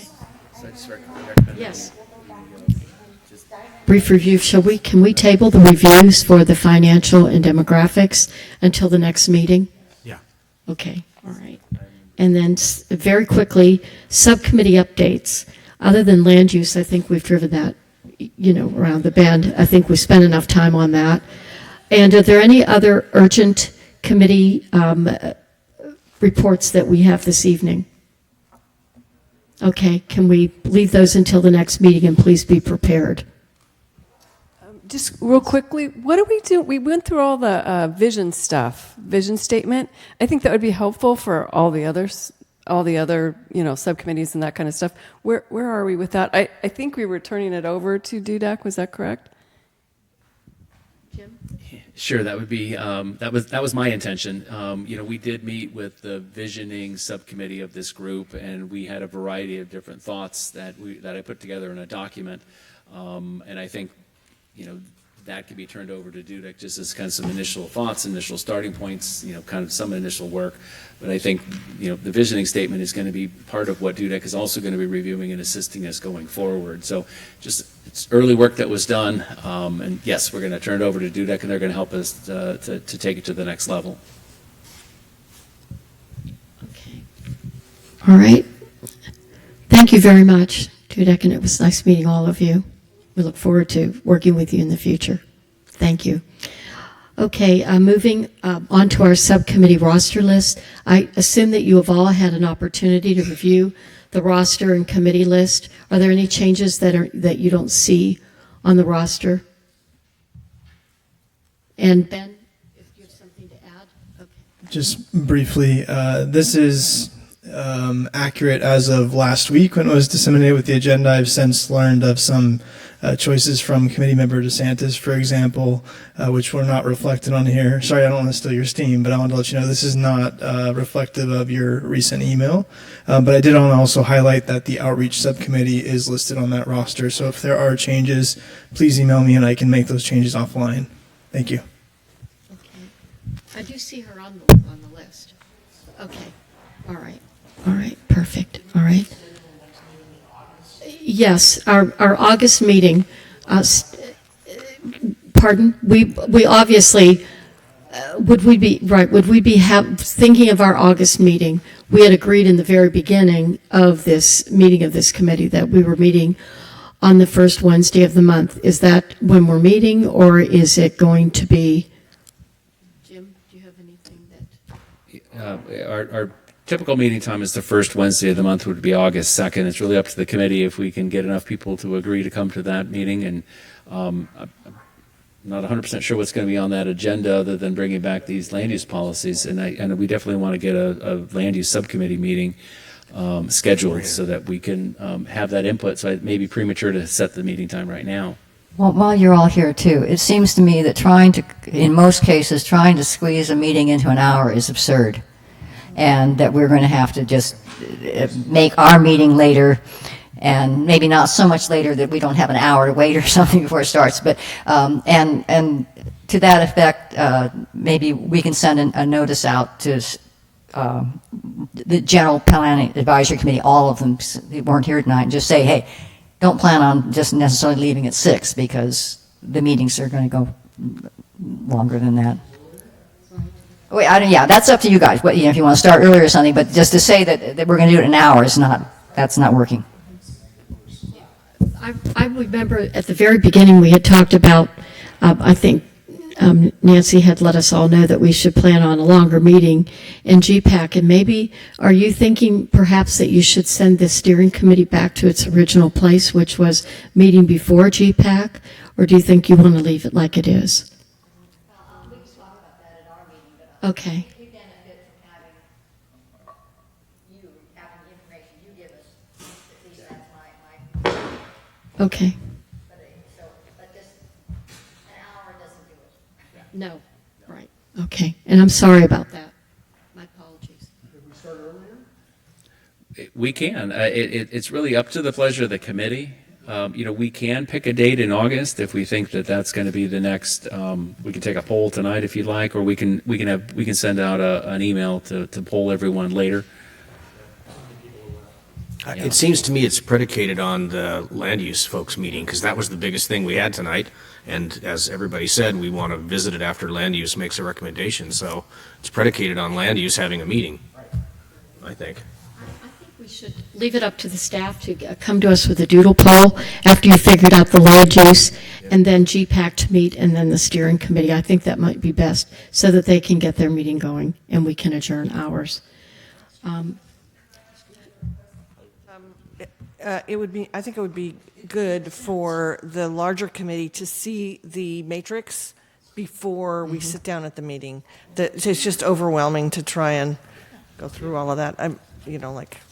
Right.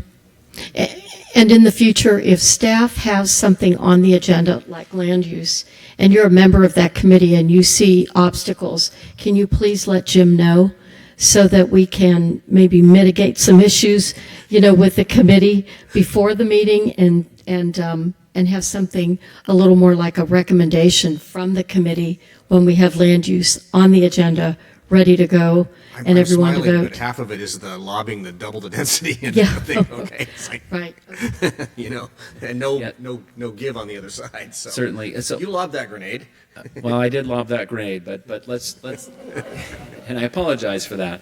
So what we'll do is we'll go ahead and schedule a land use subcommittee meeting, and then once that meeting has occurred and we've kind of got to resolution of those issues, we'll bring it back and schedule a meeting. We'll send out a poll for the overall committee.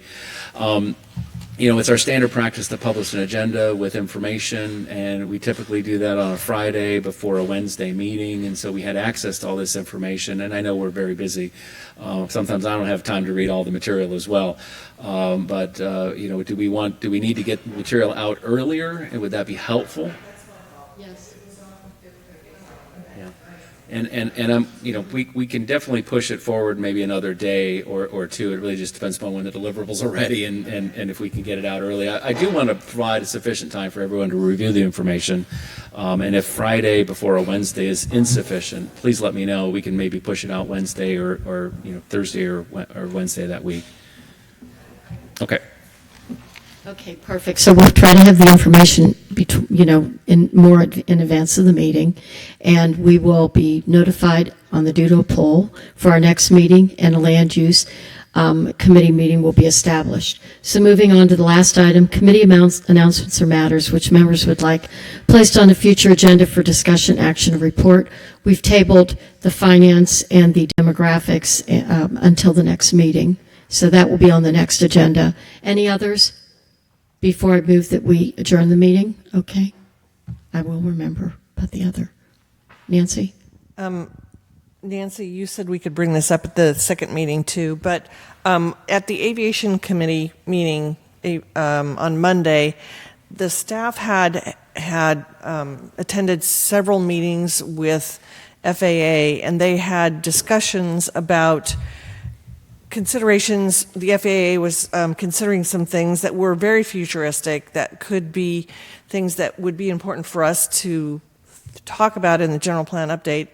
Some of those were vertical takeoffs of airplanes and other kinds of delivery vehicles.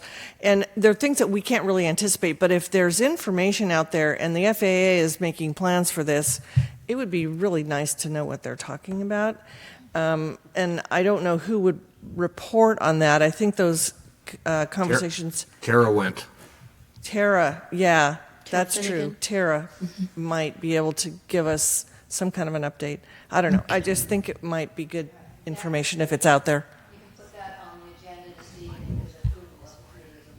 Okay.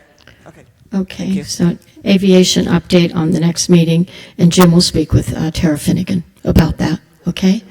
Does that cover it?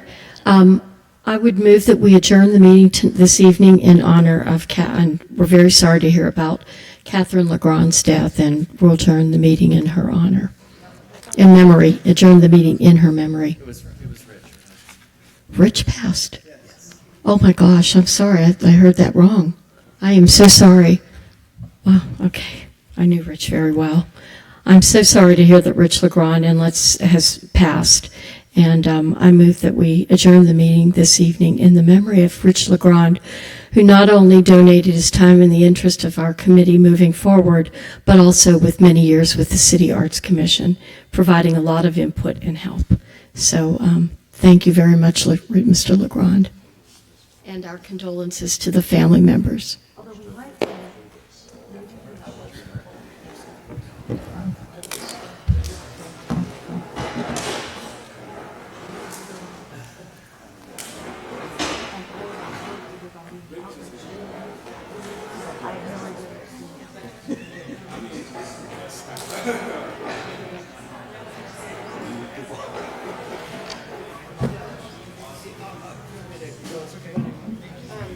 Debbie Allen wants to know if she can review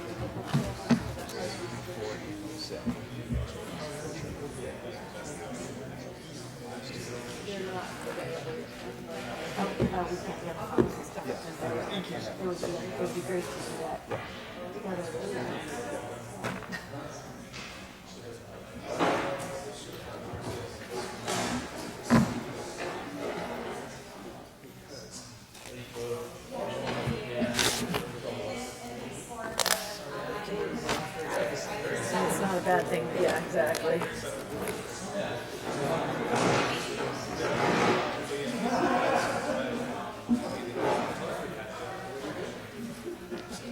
I'm going to sit here.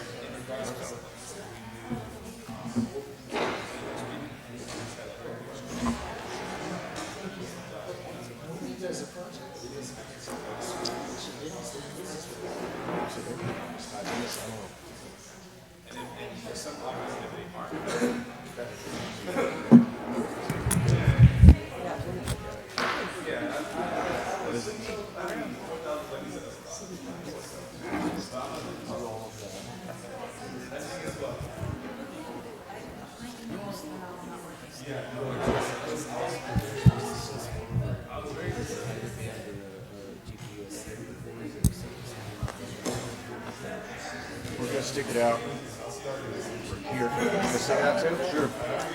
Don't you get your subcommittees worked out? Yeah. But still, Dudek took off. It's kind of stacked with development. We had questions for them. There's really a few of us on it that are, I would say, All right. moderate. But everybody who's All right, let's call the meeting to order. want to be on land use Show that the three members are here. benefit themselves. Public comments on non-agenda items. Seeing none. Motion to approve the minutes of June 26th. Were there any corrections? Jim?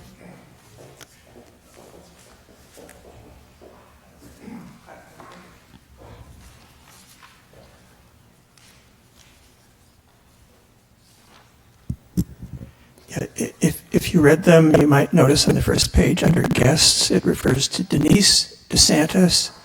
Probably should be Susan. And somewhere it refers here on page 3 to your selection of the late Mr. Legrand, and it has an E at the end of his name. He did not spell it that way. Okay. Is it all right with those corrections? I have one. Yes, uh-huh. Page 8, page 2 of 4, third paragraph. Councilmember Brown thought the agreement was broad and intense.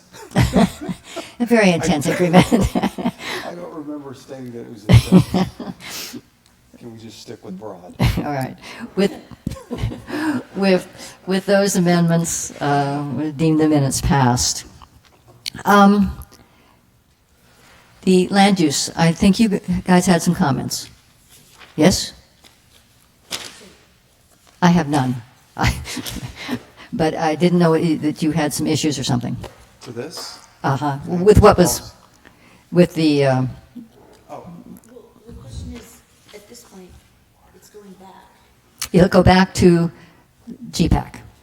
Right, so it's going back to GPAC. Oh, sorry, thank you. It's going back to GPAC, and then what happens when it then comes back? So we were curious what the process is here, because basically it comes to us after, GPAC already has the discussion. So at what point if we have comments? Now. Okay, but just in theory, right, if they had approved it right now. Right. Then we'd be here looking to approve it. So Uh-huh. I'm just trying to get a sense, because this is not the only thing that's going to go this way. That's a good point. Now, that's the one problem of having the meeting afterwards, I guess. Well, I don't think you could do it the other way around. Right. Because they need to approve it before we could approve it, but I guess we're just trying to figure out how do we incorporate, not just for this, but Right. for all these other, because there's no real forum for it. Well, I guess that we would be doing it in terms of, in most cases, we might sort of build in, thinking that this is not, that what happened tonight was not atypical, that as we start to approve aspects of elements, that we have a meeting where the element is discussed the way we discussed the land use element today, but it's not voted on. And it's voted on at the second meeting, which would allow the steering committee then an opportunity to comment on whatever GPAC had done. Does that make sense? Yeah, there's that option, or maybe, are we allowed to participate in? You can, Should there's we, no reason why. should we bring our comments to GPAC? that's where I'm lost. Okay, they could do it as members of the public, couldn't they? Yes, absolutely. I think we also need. Break the furniture. Careful. I think we need to make sure we understand the part of the role of the committee is really, I liken it to setting up the guardrails for GPAC. The committee can advise GPAC, and you basically tell them what to do and what not to do. I mean, theoretically, as an example, if the steering committee felt that they wanted to steer the GPAC away from a sustainability element, you could do that. That is your role. That was the role that the council has provided you. And then, if there's questions that you feel warrant city council's input, then we seek that input. That would be your role, to send up those questions to council that GPAC just is struggling with. And the sustainability element may be exactly one of those. Maybe not struggling, but it's definitely a new policy directive that, we would want to seek council input before we embark upon that. So the thought is that the purpose of this committee is to steer GPAC, not necessarily to critique and then become a super committee or a super GPAC where your comments are more meaningful than their comments. But But you are members of the community, and you're more than welcome to comment on the policies that are coming forward or have suggestions. And you're right, the structure of this back-to-back meetings probably doesn't provide you the opportunity to do that very effectively because you don't know what the committee might have approved tonight. Had they taken staff's recommendation, then we would have asked for your endorsement to move it on up the hill. But so at this point in time, absent their action, maybe this agenda item, we should just table this item and bring it back at a future meeting until after the committee has commented on it. And if you have comments on what's in here, then we would love to hear them. And today right now would be fine, or if you want to put them in an email and we can incorporate them as part of the record, that'd be fine. Okay, so my question is that part of the purview of our group, or is it just steering, as you've just stated? I'd have to go back and read the exact language of the council. That I know steering is part of it, but do you have the language? It seems to me that we can comment, but we cannot override. We can say, GPAC says they want a sustainability element, and we can say to the council, this is what GPAC wants. We disagree with it. I mean, I wouldn't disagree with it, but we could make our feeling and give a rationale for it.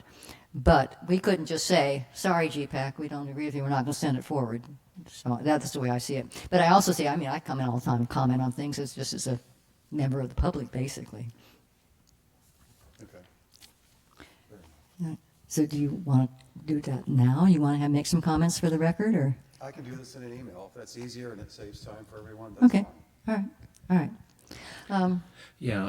Just to kind of assist the discussion here, there's several different items for the GPAC's purpose and ensuring the steering committee's purpose, to ensure there's sufficient public outreach and stakeholder input on the update, provide guidance to staff on the scope of work for the requested proposals. That's already been completed.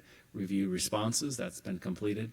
Make recommendations to City Council regarding selection of the consultant. That's been completed. I suppose if we need other consultants, that might continue. Provide recommendations to City Council on the formation membership of General Plan Advisory Committee. So that has been done, and we continue to do that as vacancies occur. And then provide oversight and direction to the committee to ensure that General Plan update stays on stays on task. And so this is that steering part of it. So the task is the update, and your job is to assist them. And if they've got questions that go beyond that, you can steer them. That's the purpose of it. Meaning you give them direction. And I think if it's something that you felt that we shouldn't be doing, then you could tell them that. Your the last item on the list is to make reports to the council on the progress that we're making. And so the sustainability element, if you as a group decided, well, maybe we shouldn't go that route as a possible outcome, and you could advise the GPAC that. And we would report this discussion to the City Council, and the City Council may endorse that, or they might say, no, I think we need to go the other direction. In the absence of that firm direction, you could go to the council and ask those questions and get direction from council. So I think that's all part of your role here. It doesn't say anything about, reviewing their work, looking over their shoulder. It doesn't have that here. Now, you are members of the public. And I think what our agendas need to be kind of focused for your role. But if you do have comments on these policies, as a member of the public, be happy to take those comments and then bring them to the attention of GPAC members, subcommittee members, and if they're really wonderful ideas, we'll incorporate them, and we'll give you credit. So I think you can play that role here, but that's not the purpose, the central purpose of the committee. All right. Any public comment? Dennis? Yeah, regarding what the experience we just had with the land use element, going on, is there a possibility that there could be a reach out to the committee members to try and help anticipate when something is going to go on for a long time? For example, if you'd have reached out to Jim or various people, you might have gotten some feedback going like, I have some real problems with this, and get an idea that a particular, I'm thinking a circulation element might be another element that could go into a stalemate or a long discussion or something like that. Is there a way to find that and to anticipate that? I'm not asking Jim to be a mind reader. Yeah, What I was saying is, but by polling ahead of time. Well, I think that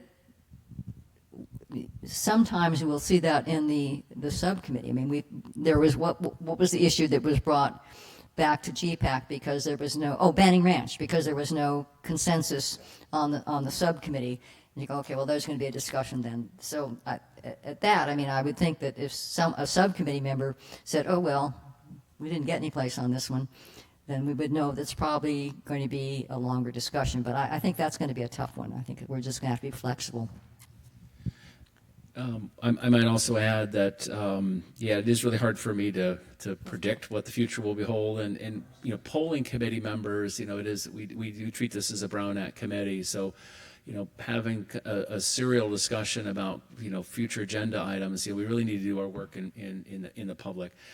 We can definitely poll committee members on scheduling and simple logistics like that, but content on things on the agenda, we really kind of need to leave it into the public forum.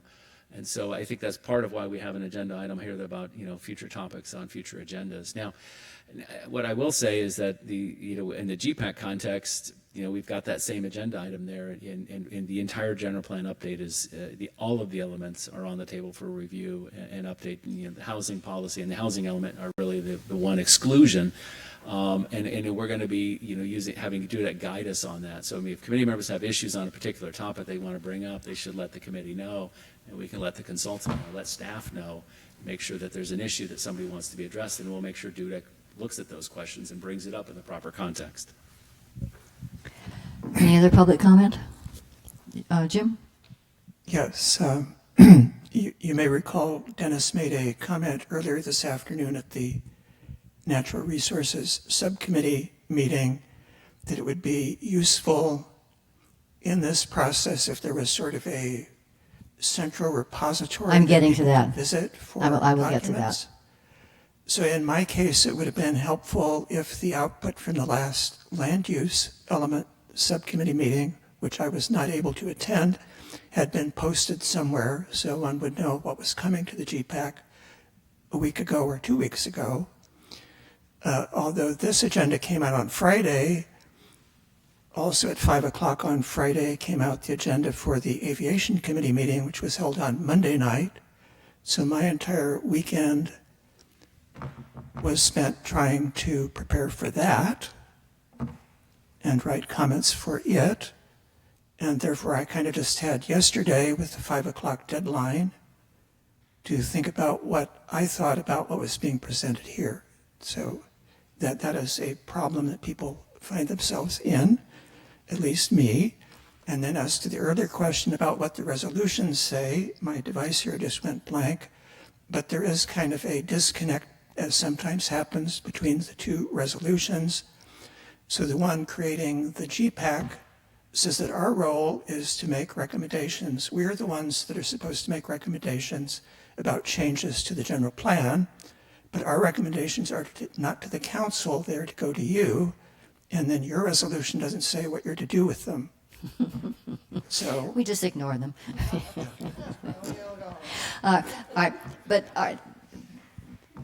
Jim, you brought up the question. I was at the meeting with Dennis, and I think this is a good thing, and I'm not sure whether it should be the consultants or staff, but to have a place on the web someplace where the minute notes and from the subcommittees and the presentations from the subcommittees are all there accessible, so that anybody, if they're on the land use committee, they missed the land use meeting because they had for some reason, they could get it. But even if they're not on the land use subcommittee, they could say, oh, I want to see what they're doing.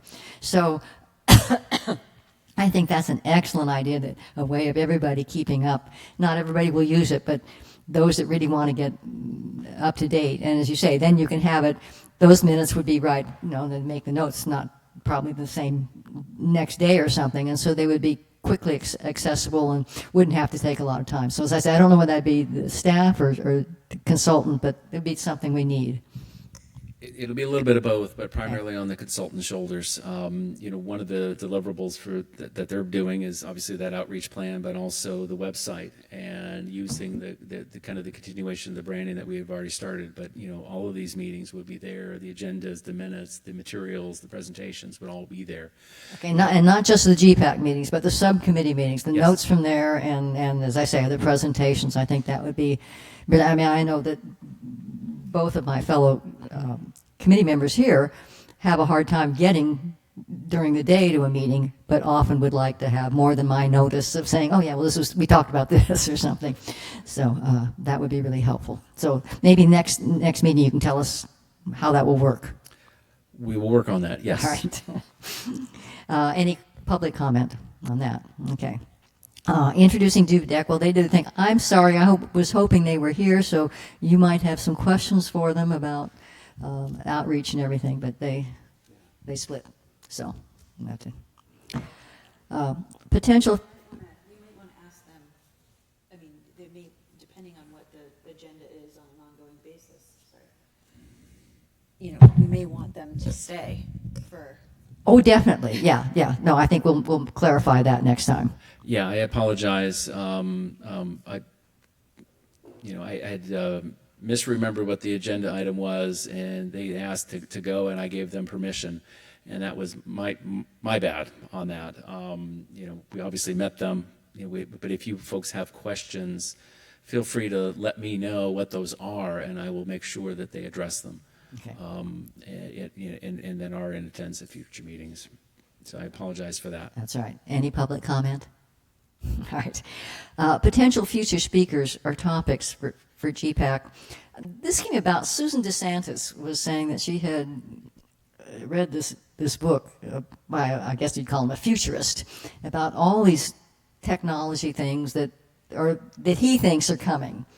And I was thinking that was just one example, but it would be good to have some things about who do we know that could tell us, what is the future? What are we thinking as, for example, of commercial buildings? That now that we've been Zoom and we've had remote work and everything, is that a real trend? And would that be something that would inform the general plan or the aviation information or something? So I just want to have an opportunity here for anybody who has an issue, would like to bring it up, that we can then make sure that we try to find someone that could provide that information. So that was what this was here for.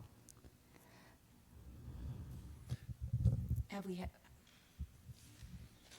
any requests?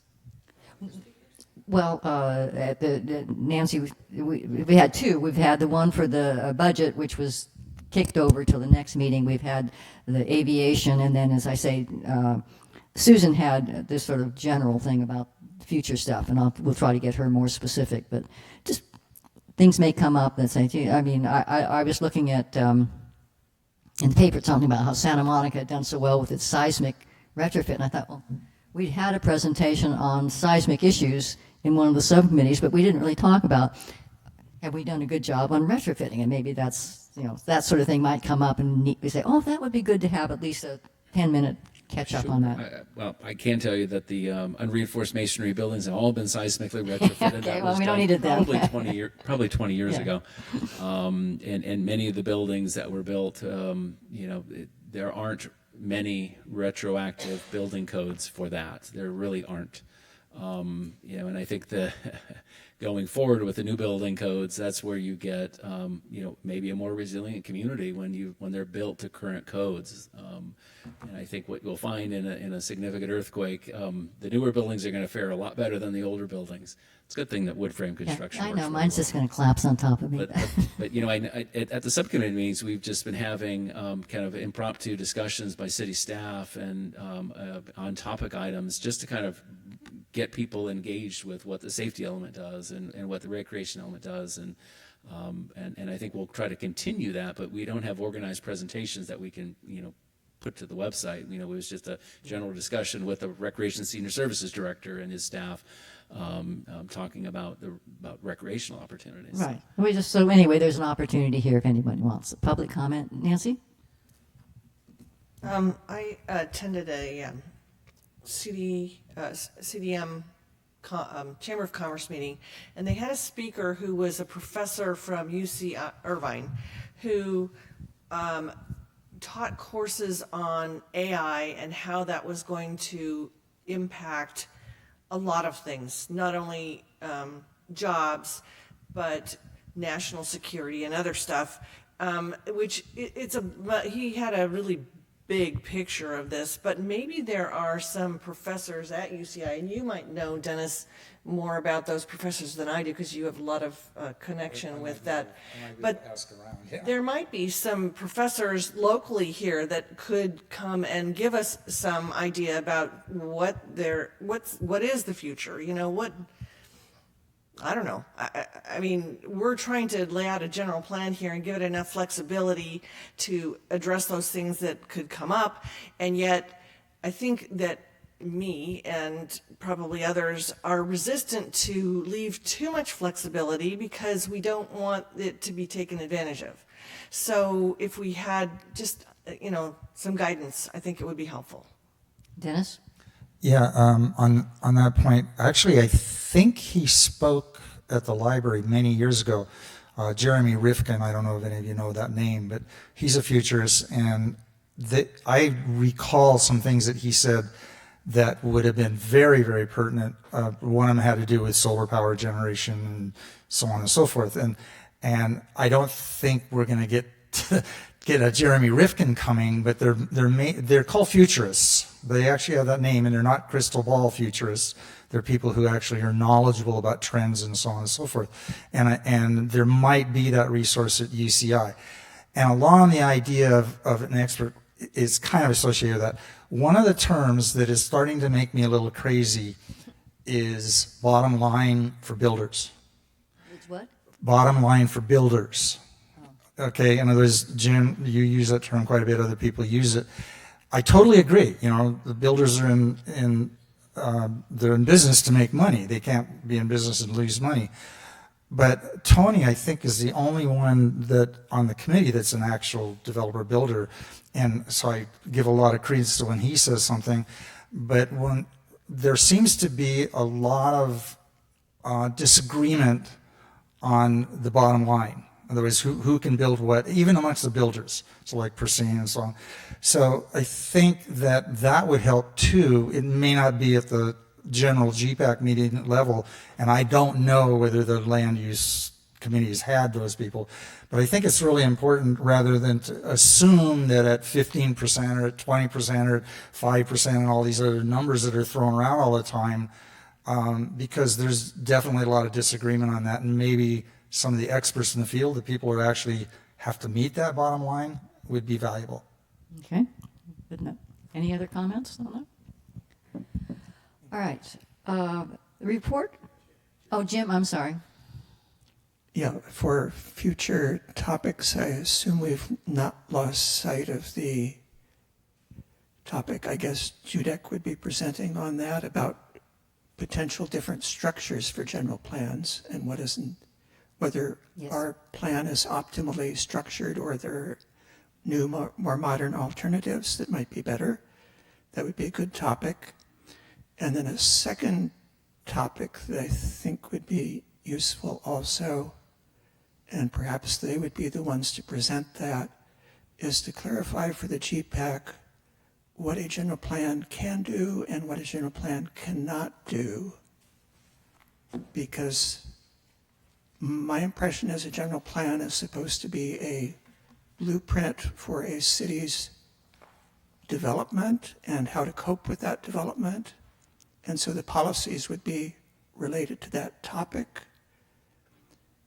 And not every conceivable city policy belongs in a general plan. So I think it's important for the GPAC and its subcommittees, because at some of the meetings I've kind of heard topics that for city policies that would be great to have that didn't really seem related to development.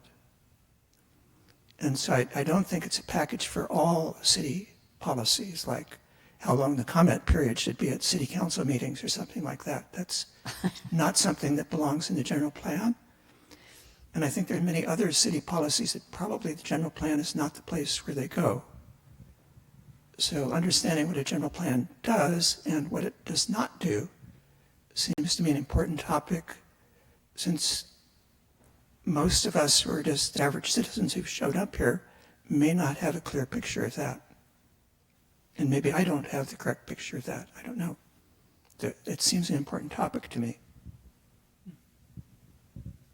All right. Anything else? All right. The report from the Outreach Subcommittee Liaison. I want this to be a permanent aspect so that you can bring any issues or comments that you have to the committee and see if we need to make some adjustments. This will be the place to do it. Okay, great. And I assume that I'll be notified when the outreach committee. Yes, exactly. So I have a very limited report at the moment. All right. Any comments on that? All right. And then just talking about the meeting. So you're going to go out and find out, are you going to ask if GPAC wants to start earlier or just when they want to start their meeting?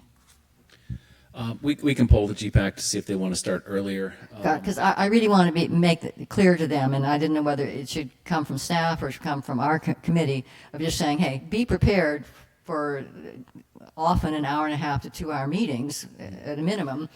And well, we definitely did not gauge the amount of time necessary to deal with the discussion item that we had today, and that's my fault. So I'll own that one. But even there, I think that when we, I said, how many people left at 6 o'clock? I mean, that was the plan. And then the other thing is, I think a lot of times people will say, well, gosh, I better not say anything because I don't want anybody to feel like they have to curtail their comments because of time. I will say that we did schedule a meeting for an hour, and so maybe they had a different commitment. I don't know. I'm not going to judge anyone who left, but I think what we'll do is we'll make sure there's plenty of time, and maybe it's an hour and a half, maybe it's 2 hours, depending upon the agenda. We want to make sure we respect everyone's time, and we use it wisely and judiciously. So, tonight I think the content was a little longer than an hour, and we should have recognized that, and that's our fault. I'll own that one. But we can start the meeting a little earlier to make sure that we have an hour, hour and a half, 2 hours if necessary. Well, I don't want to impose on people. Maybe most members can't make it at 5:30. I don't know how inconvenient that would be. At 5 o'clock is probably that. Starting at 5 today. Started at 5. Oh, that's right, because I had some other meetings. Yeah, well, I don't think we can start any earlier than that.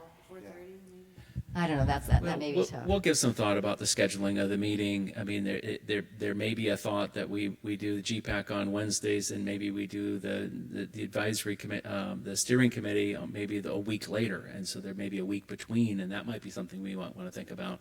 So the GPAC does the first Wednesday, and then you folks do the second Wednesday.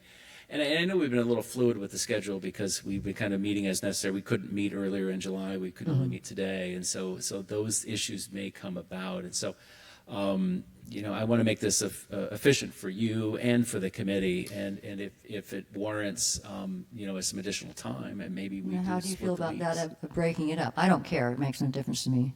I would actually prefer not to break it up. Okay. I don't know about you, Philip, but I would like to be present at the GPAC committee meetings, and so doing it 2 Wednesdays is just blocking off time on 2 Wednesdays versus just Understood. a longer chunk of time. I think if we say at least push our meeting to an hour and a half later than the start time for GPAC, with the understanding we may start even later than that, but at least that gives us a little more, and there won't be that feeling of like, so.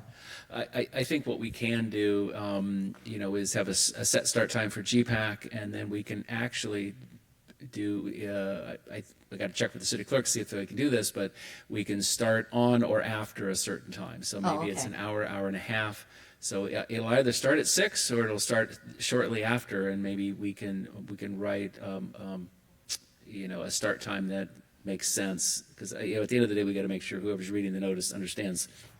Yeah. It starts at this time or slightly after that time, so they're there at 6. Not the council meeting does that. They say they're just going to start at 5, and you go like, "I'm here at 5. Where are you?" Yeah. They're in something else. All right. Public comment on starting times. Anything? Okay, I haven't talked enough. So I agree with Kimberly that putting them on the same day, for those of us who want to attend another meeting, it's another trip here. So I, as a member of the public, appreciate the fact, even if it makes a longer evening and happy hour starts an hour and a half later and dinner is at 9, it seems like it's just a more efficient way to do it for me personally. Okay, all right, good. Committee announcements or other things? Do we have a vacancy now that? Oh, okay. Ben, you want to bring us up to date on that? Yeah. Okay. Yeah. So at your previous meeting, you had actually recommended an alternate. I know this is a sad and somber item to talk about, but we think that because you recommended that alternate, there's a chance we might just be able to fill with that recommendation. It makes all the sense in the world, but we have to run it by the attorney's office, and we'll see where it goes. So I'll keep you posted. Reinitiate, yeah. And for the record, that alternate was Nicholas Acevedo. Correct. Yeah. We've already done this. Right. Yes.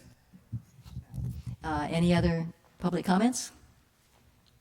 Charles?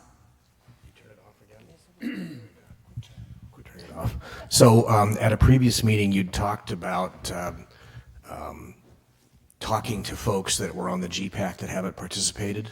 Is there anything moving forward with that? I have it. It was in my report. The report will go to council. Yeah, go ahead. Okay. So yes, that's in the chair's bi-monthly report to the council. However, we are trying to determine if that needs to be a formal change to the resolution. And that's part of the reason for a hang up. And if it does have to be a resolution, it takes a little longer to make that happen. But it is very much on staff's radar, and we're going through the motions. Haven't forgotten that. Jim? Yes, I guess this would come under announcements. The staff probably gets the same emails I do.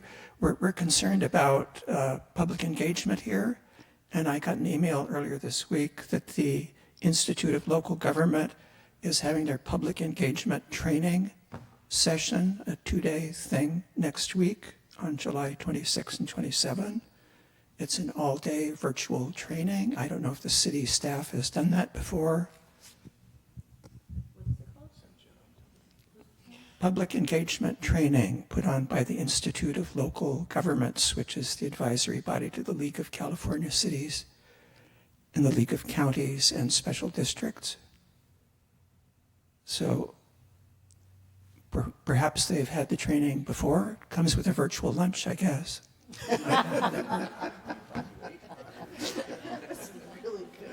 But it costs $700, so I'm not.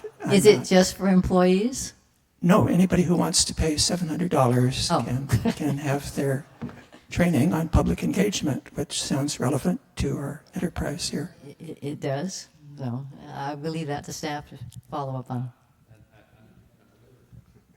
Not aware of that specific training. We didn't get the email suggesting that we attend that. $750 for a one-day training is probably beyond the city's budget. 2 days, maybe. But you know, we're going to be relying upon Dudek and the consultant Kearns and West to assist us with that outreach plan. I'll look at that. Jim, can you forward me that email and I'll go take a look at it. On those lines, are we going to have Hearns and West come in at all and speak to the GPAC and to us? Yes, absolutely. One of the first deliverables for GPAC is that outreach plan. It's a deliverable in the scope of work. We anticipate having Kearns and West meet with the GPAC subcommittee, and then you will be invited to that meeting to get some initial thoughts, and then send them off, prepare a draft plan, bring it back to the committee for review and endorsement. Once it goes through that subcommittee, it'll come to the full GPAC for its review and approval, and then we're going to have them implement. And so that's sort of the process as I see going forward for that. Okay. Anything else? Then the meeting is adjourned. Thank you for attending.